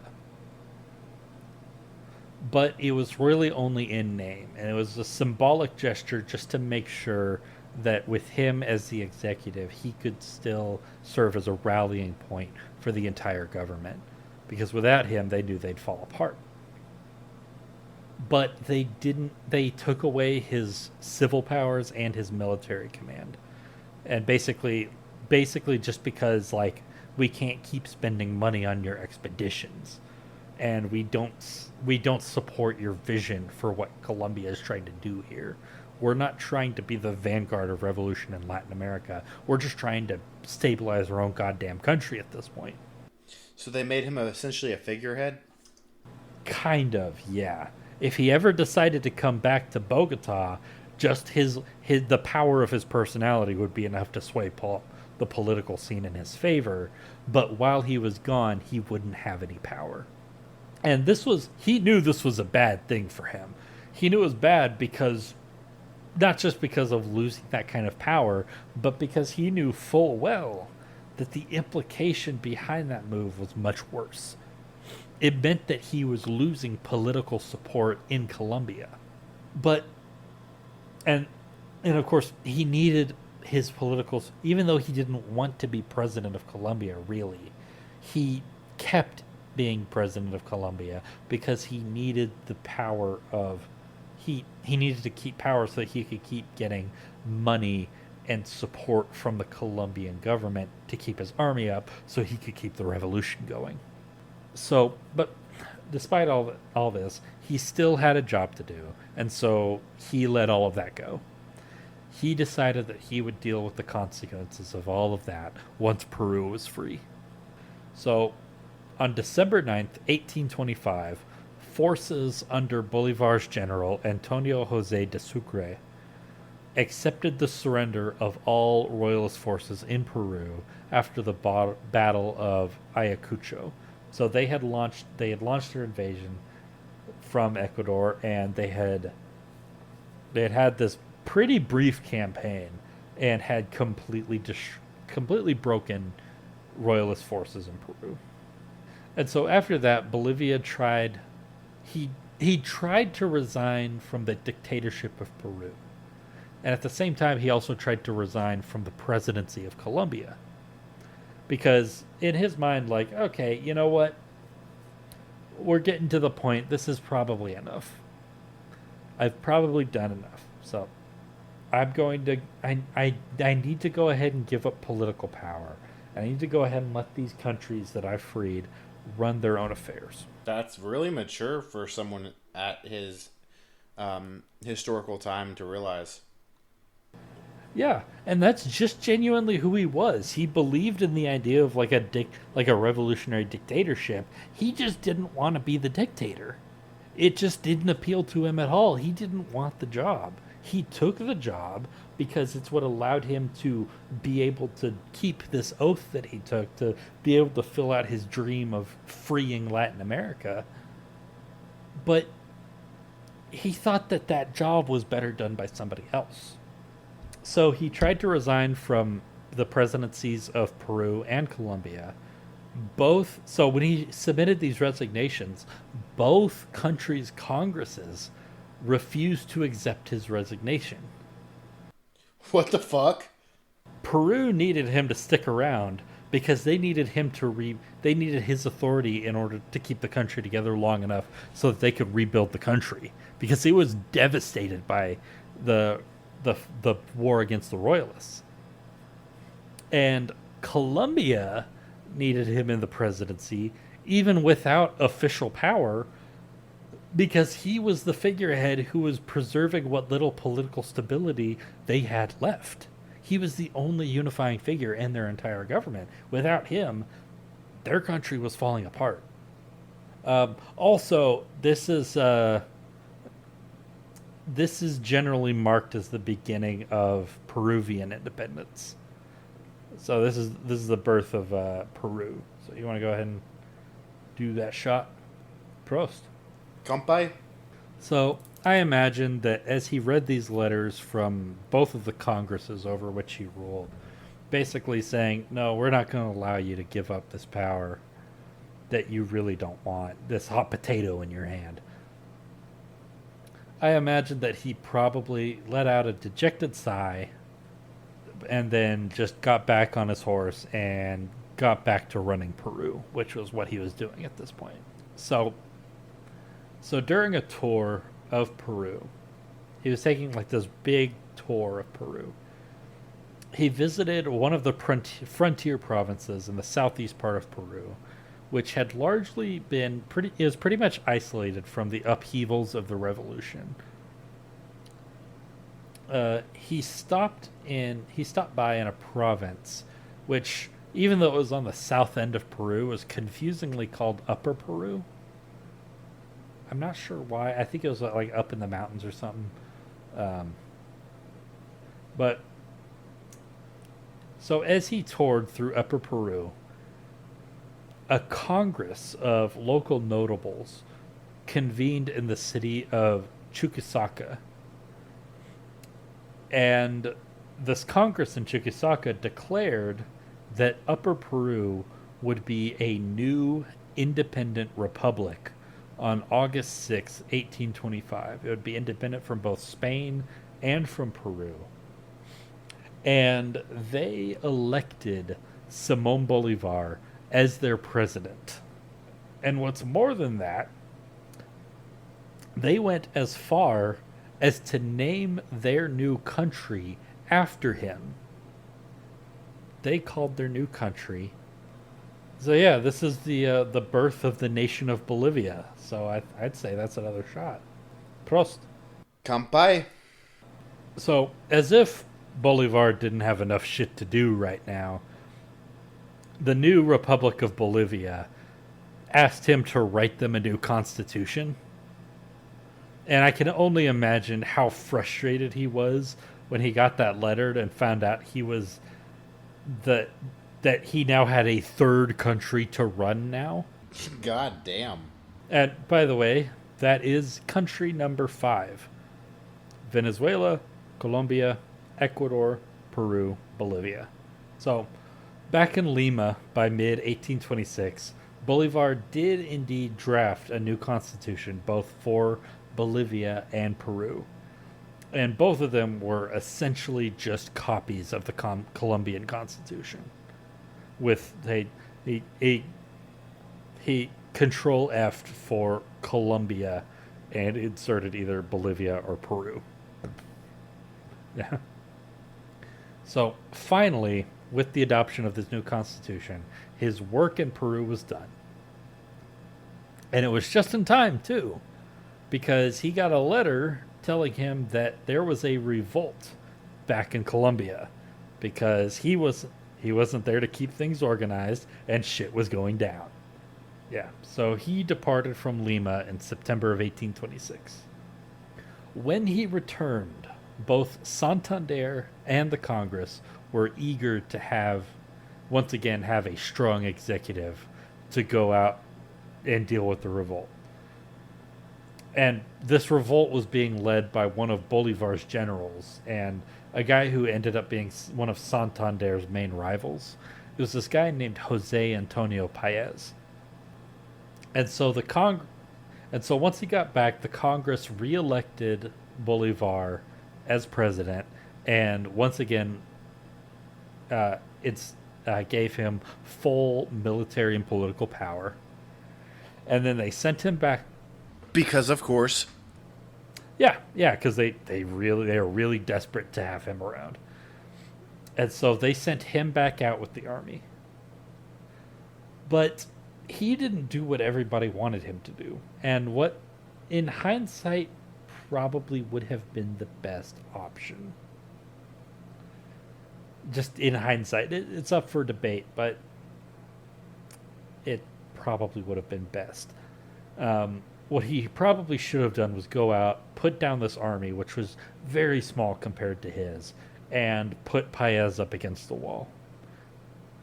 If nothing, if in just raw political terms, that would have sent the message that they needed, probably to preserve a little bit of stability, and would have cleared up one of the main divisions within the Congress long enough to preserve the stability of Colombia. But from the way you're talking, it sounds like that's not what he did. That is not what he did, because by this point, Bolivar is old. Or he's physically old. He's only in his 40s, but he's physically very old. He's sick. He's very depressed because he's achieved independence. He's achieved liberation for all of these nations. But seeing what it is that they're becoming, these governments full of bickering and animosity and hatred and division, and it's making him very depressed. He's becoming very disillusioned with all of this. I can't say I blame him. And it really seems like at this point he's becoming really tired of all the death. He's seen nothing but death and destruction, and he's dealt out nothing but death and destruction for the past over 20 years. And so he pissed everybody off, because instead of fighting, he offered Paez and the rest of the rebels full amnesty. I can't blame him at this point. Yeah, I can't blame the guy.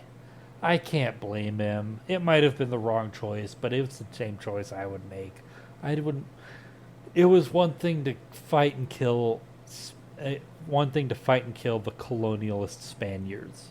It was another thing to fight your fellow revolutionaries. I couldn't make that choice. But it did piss a lot of people off. To be understood. Yeah, because Paez, he wasn't just welcomed back he wasn't just offered amnesty. He was welcomed back into the army in January of 1827. He was allowed to keep his command. Wow. And that was the breaking point between Bolivar and Santander. Santander didn't want to see Paez return. He wanted to see Paez put up against the wall like the traitor that he was. Can't say I blame him. Yeah, I don't know, man.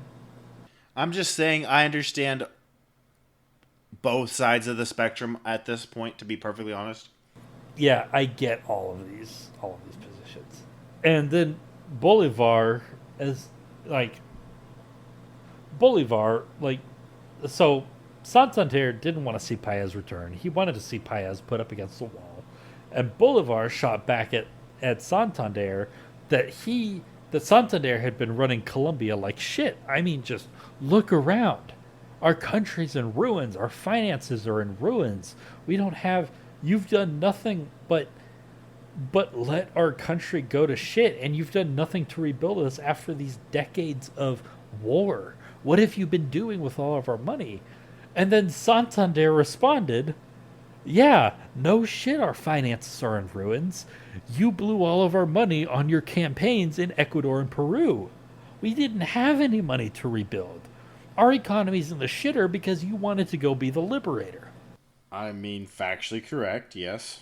And so there was this very public back and forth between Bolivar and Santander, and understandably, an argument.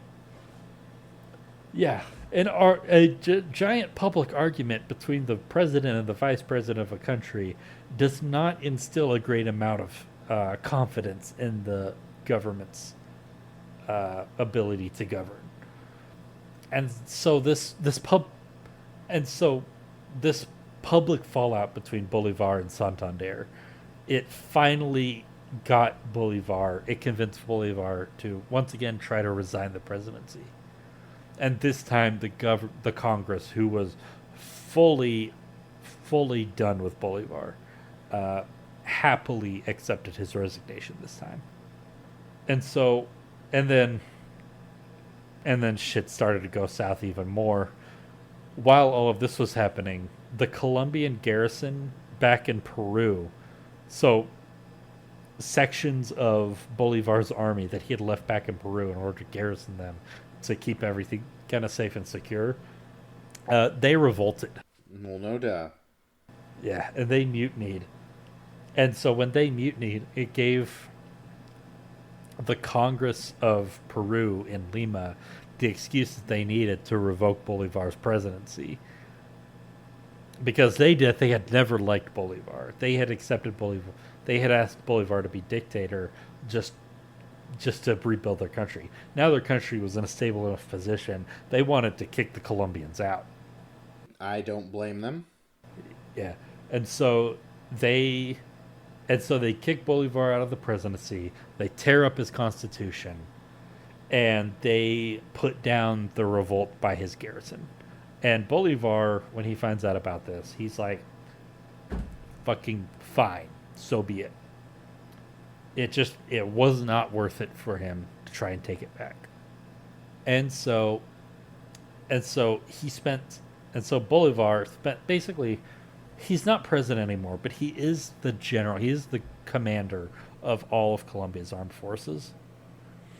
And so he basically what he was just doing, he was spending the next year or so just taking his army around, beating down some minor rebellions that were going on, just some local towns or like a city or two just rising up in rebellion for one reason or another. He was just going around the country like a big game of whack-a-mole, just putting down these different rebellions. That's what he's up to at this point. While he's doing this, you know, after all of this stuff that's happened, even though, you know, when he had power, he didn't really want it. He was trying to give it up. But now that he doesn't have power, now that he doesn't have political authority, he's kind of starting to resent the people that kind of drove him out of the presidency. He's resenting all of his fellow revolutionaries and all of his subordinates that he had led to the liberation of Gran Colombia, who had snubbed him and kicked him out of office. And he was, you know, I think this part of his life, we're kind of getting into a point where it's less about revolutionary ideals for him at this point. It's more about, now that the revolution's done, it's pretty much won at this point. He's now worried about his personal legacy. Like, he is the savior he's the liberator of America. And he, at some level in his mind, he thinks that he deserves some recognition for that. He deserves something for that.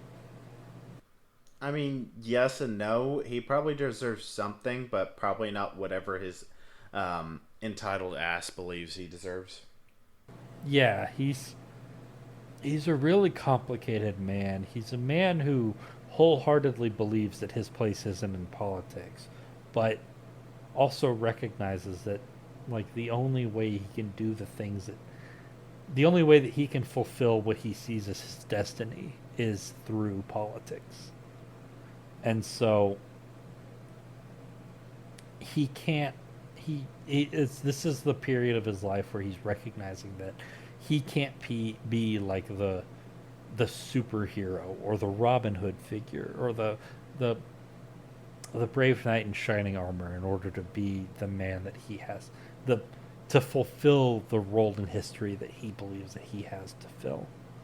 He's realizing that the only way to secure his legacy as the liberator is to be ruthless and to be. I mean, I'm sure if he like stopped right where he was at before this, he would have been fine and still be remembered as the liberator. Oh yeah. I think his reputation would have been even better than it is, because he, for what it's worth, at today, in real life, he has a stellar reputation throughout the world as like one of the great freedom fighters of human history. But even like before all of the stuff that I'm about to talk about, I think he would have, if he had just stopped here, he would have had an even better reputation. Um, but so as he's playing this giant game of whack-a-mole across the country, he's quietly watching the next election for the second Congress of Colombia, or the third, second or third, the new Congress of Colombia, the next elections that are coming around. So this new Congress is actually deciding to do some revisions on the what is it, the Constitution that he had written, and they're holding a convention, the Convention of Ocaña, where they're going to make some revisions. They're kind of make some adjustments to the Colombian Constitution. Their main goal is to try to weaken the power of the executive office and make it more of a federated system. They're going to establish like state governments. Oh, we're going to get to it. So their goal is to make the country less of a dictatorship and more of a federated republic, kind of like, like what they got over in the United States. That seems pretty good. Let's do that. When the convention of Ocaña is going on, some loyalists to Bolivar that are in New Granada, in the garrison army at New Granada, they declared the Congress illegitimate, and they called on Bolivar to retake dictatorial powers. And this is a big choice. Like, imagining what being in Bolivar's position.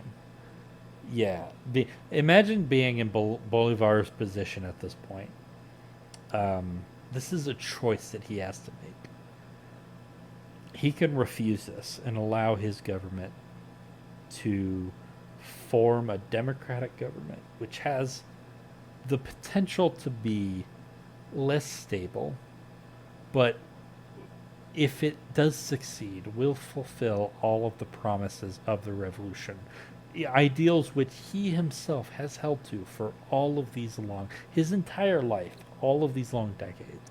Or he can accept this offer. He can join the garrison in New Granada,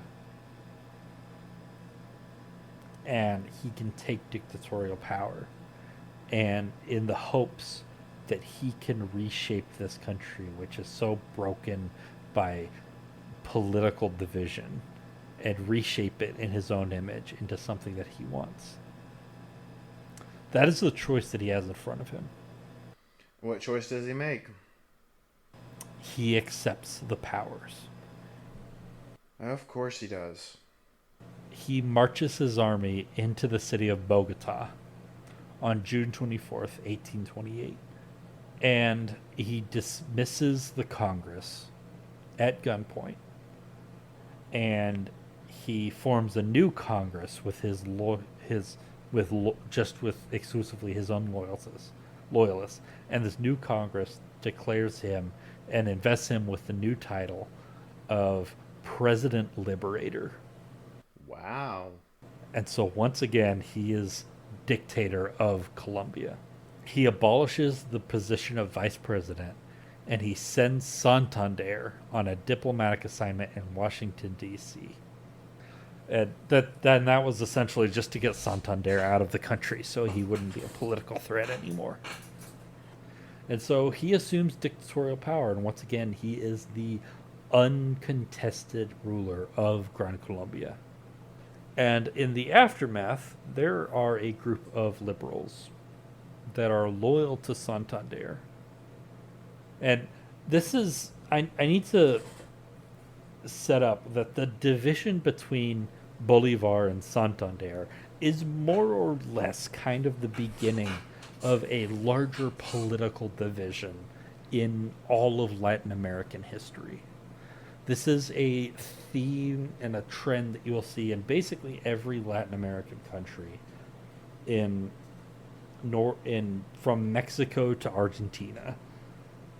This is the framework for it going forward for the next 2 centuries after this. On the left of these countries, you will have people who are supportive of a federative system with a weak central government and strong state governments that are supposed to represent the will of the people.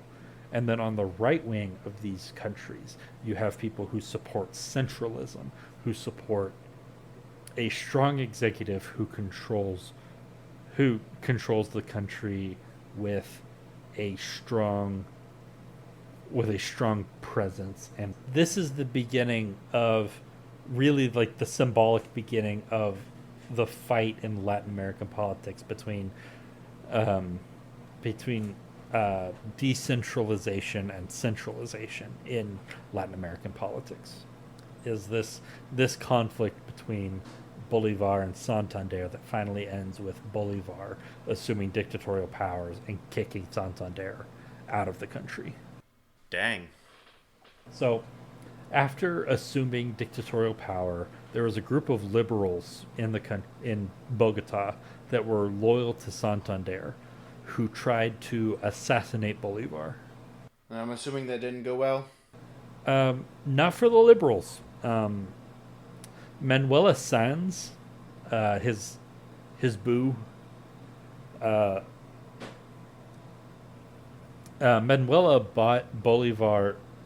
Like, she was able to distract the would-be assassins long enough for him to be able to escape out of his bedroom window from the presidential palace. And he ended up hiding under a bridge for the entire night until a loyal army garrison was found, like a loyal army patrol found him and was able to protect him. That's insane. Yeah. And Manuela was really fucked up. She was beaten almost to death. Poor Manuela. Yeah. Man, that woman was loyal. Very loyal, at least to Bolivar. And then, in December of 1828, Peru, the nation of Peru, which had kicked Bolivar, had revoked his presidency.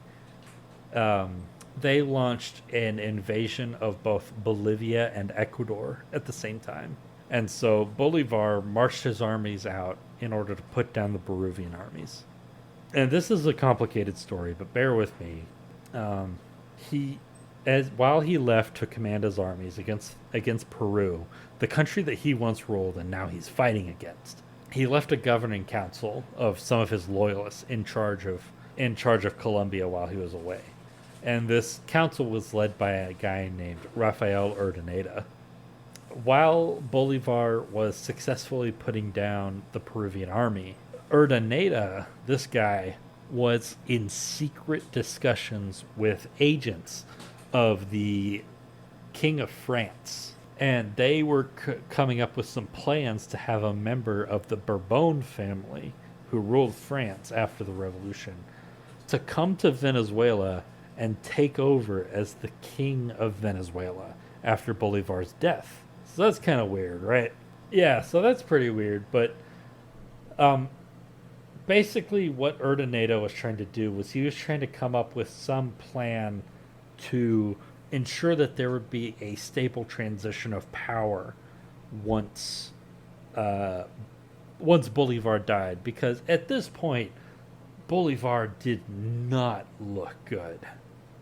I can't imagine. You mentioned a while back that he was sick and that it would eventually kill him. I can't imagine it's gotten any better. Yeah, his tuberculosis was getting really bad. He was spending weeks at a time in bed sick. And it was really starting to interfere with his ability to govern. But Urdaneta's plan was wildly unpopular because, they were all Republicans. They weren't monarchists. They didn't want a king. They hadn't fought this revolution to get a king. Well, of course not. And so while Bolivar was gone down in Peru defeating the Peruvian army, his military launched a coup against his government to try to overthrow Urdaneta. And this army coup was unsuccessful, and the coup attempt was put down by one of Bolivar's aides within the government. Interesting. Yeah.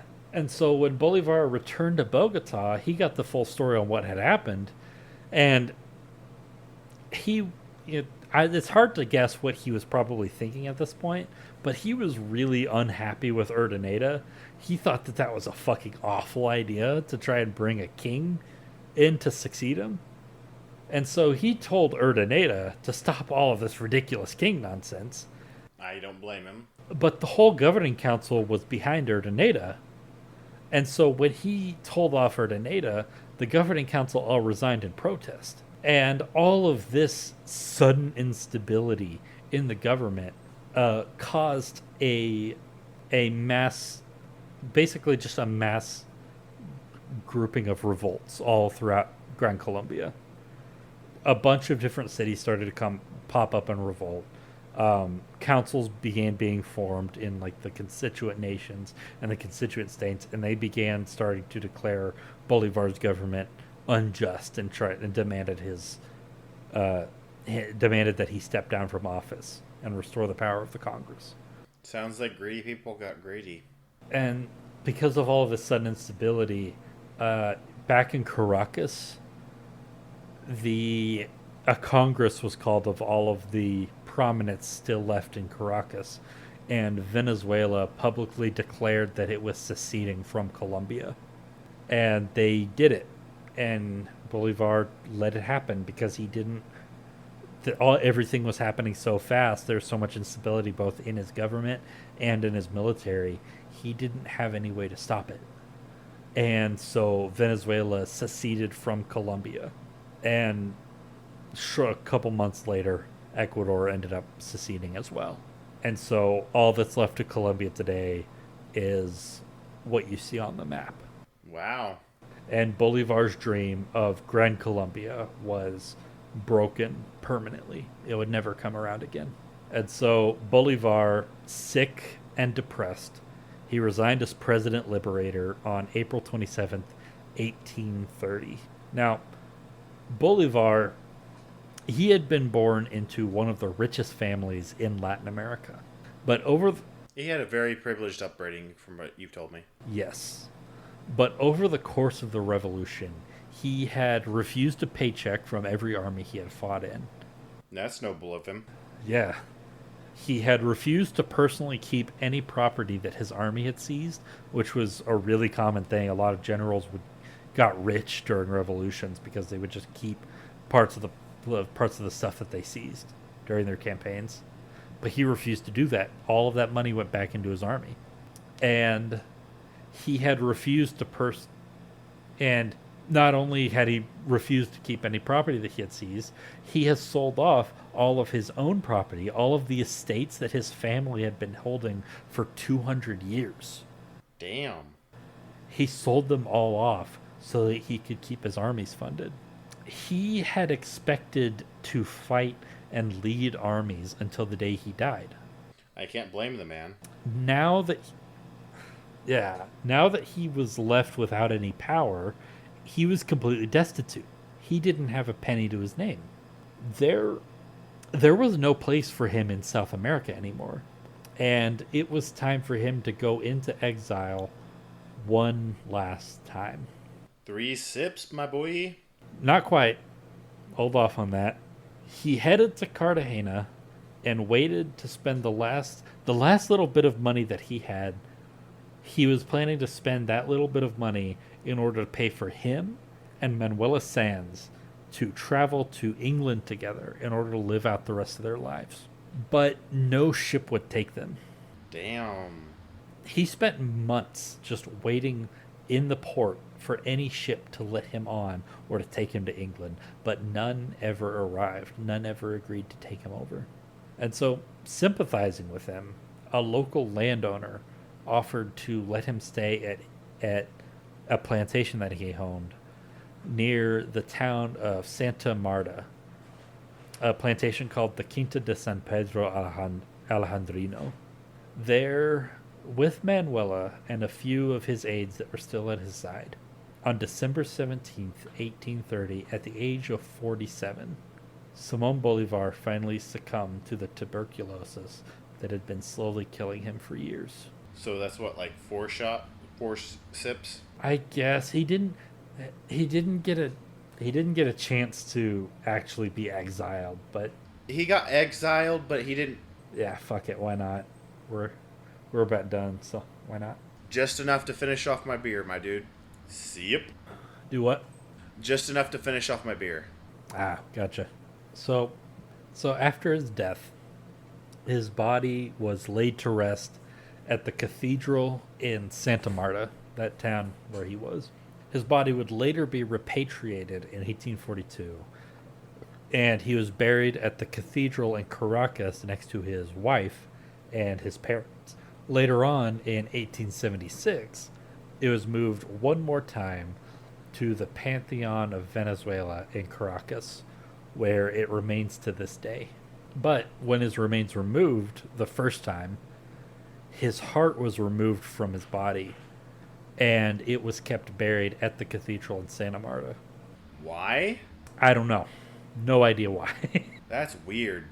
But today, if you ever visit Venezuela, you can see his official mausoleum at the Pantheon in Caracas, and you can see where his heart is buried in the town of Santa Marta. So today, Simón Bolivar is a cultural icon in Latin American politics, but especially in Venezuela, though he has a little bit of a mixed reputation, especially in recent years.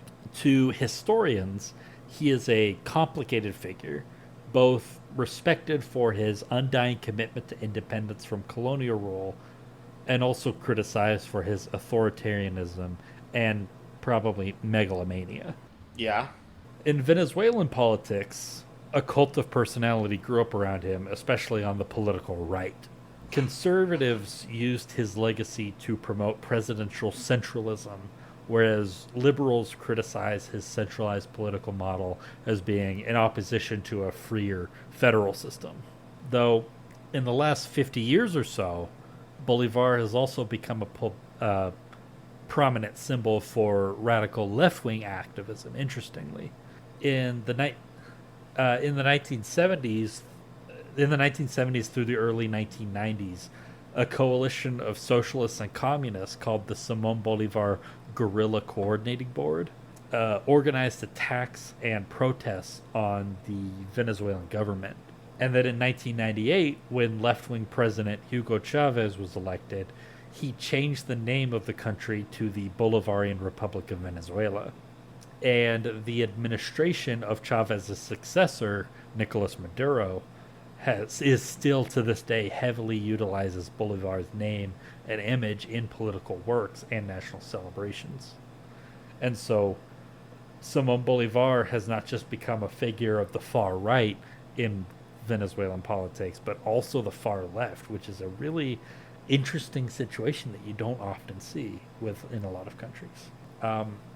Beyond Venezuela, his name still carries weight everywhere in the Western Hemisphere.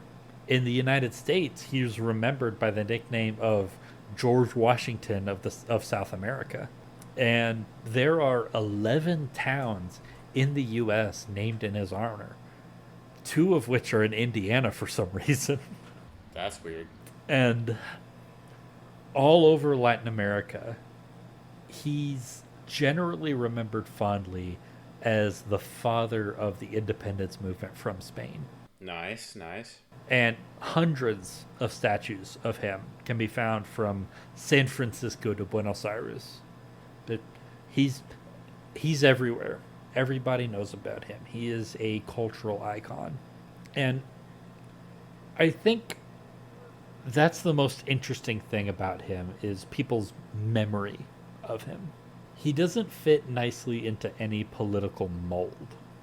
Whatever your beliefs or your background, you can find a reason to admire him as a symbol of colonial struggle, independence, nationalism, emancipation, racial supremacy, conservatism, liberal economics, revolution, law and order, militarism, liberty, a million contradictions in a single man. And that is why I love Simone Bolivar so much. And that's it. That is what I've got for this episode. I can't really blame you for enjoying his story. It's a fascinating tale. Yeah, this man is. I'm not going to lie. This is one of the most human men I have ever read about. He's such. He was such a passionate man, but he was. At the same time, he represented all of the best and worst parts of humanity all at the same time without any contradiction in his own mind. Like it it's such an interesting person. I and not just the man himself, but like the era that he was born in and that he did all of these things was Insane? insane, incredible. It deserves a second and third and fourth and a fifth look. It's not as simple as just assuming we know what we know about the time period because of our history classes. Yeah, it there's so much that we can. He's a case study for what a human being is capable of. That's the way that I see him. He is all of the best and worst parts of humanity all wrapped into one, and I can't help but respecting the damn guy for it. God, what an incredible man.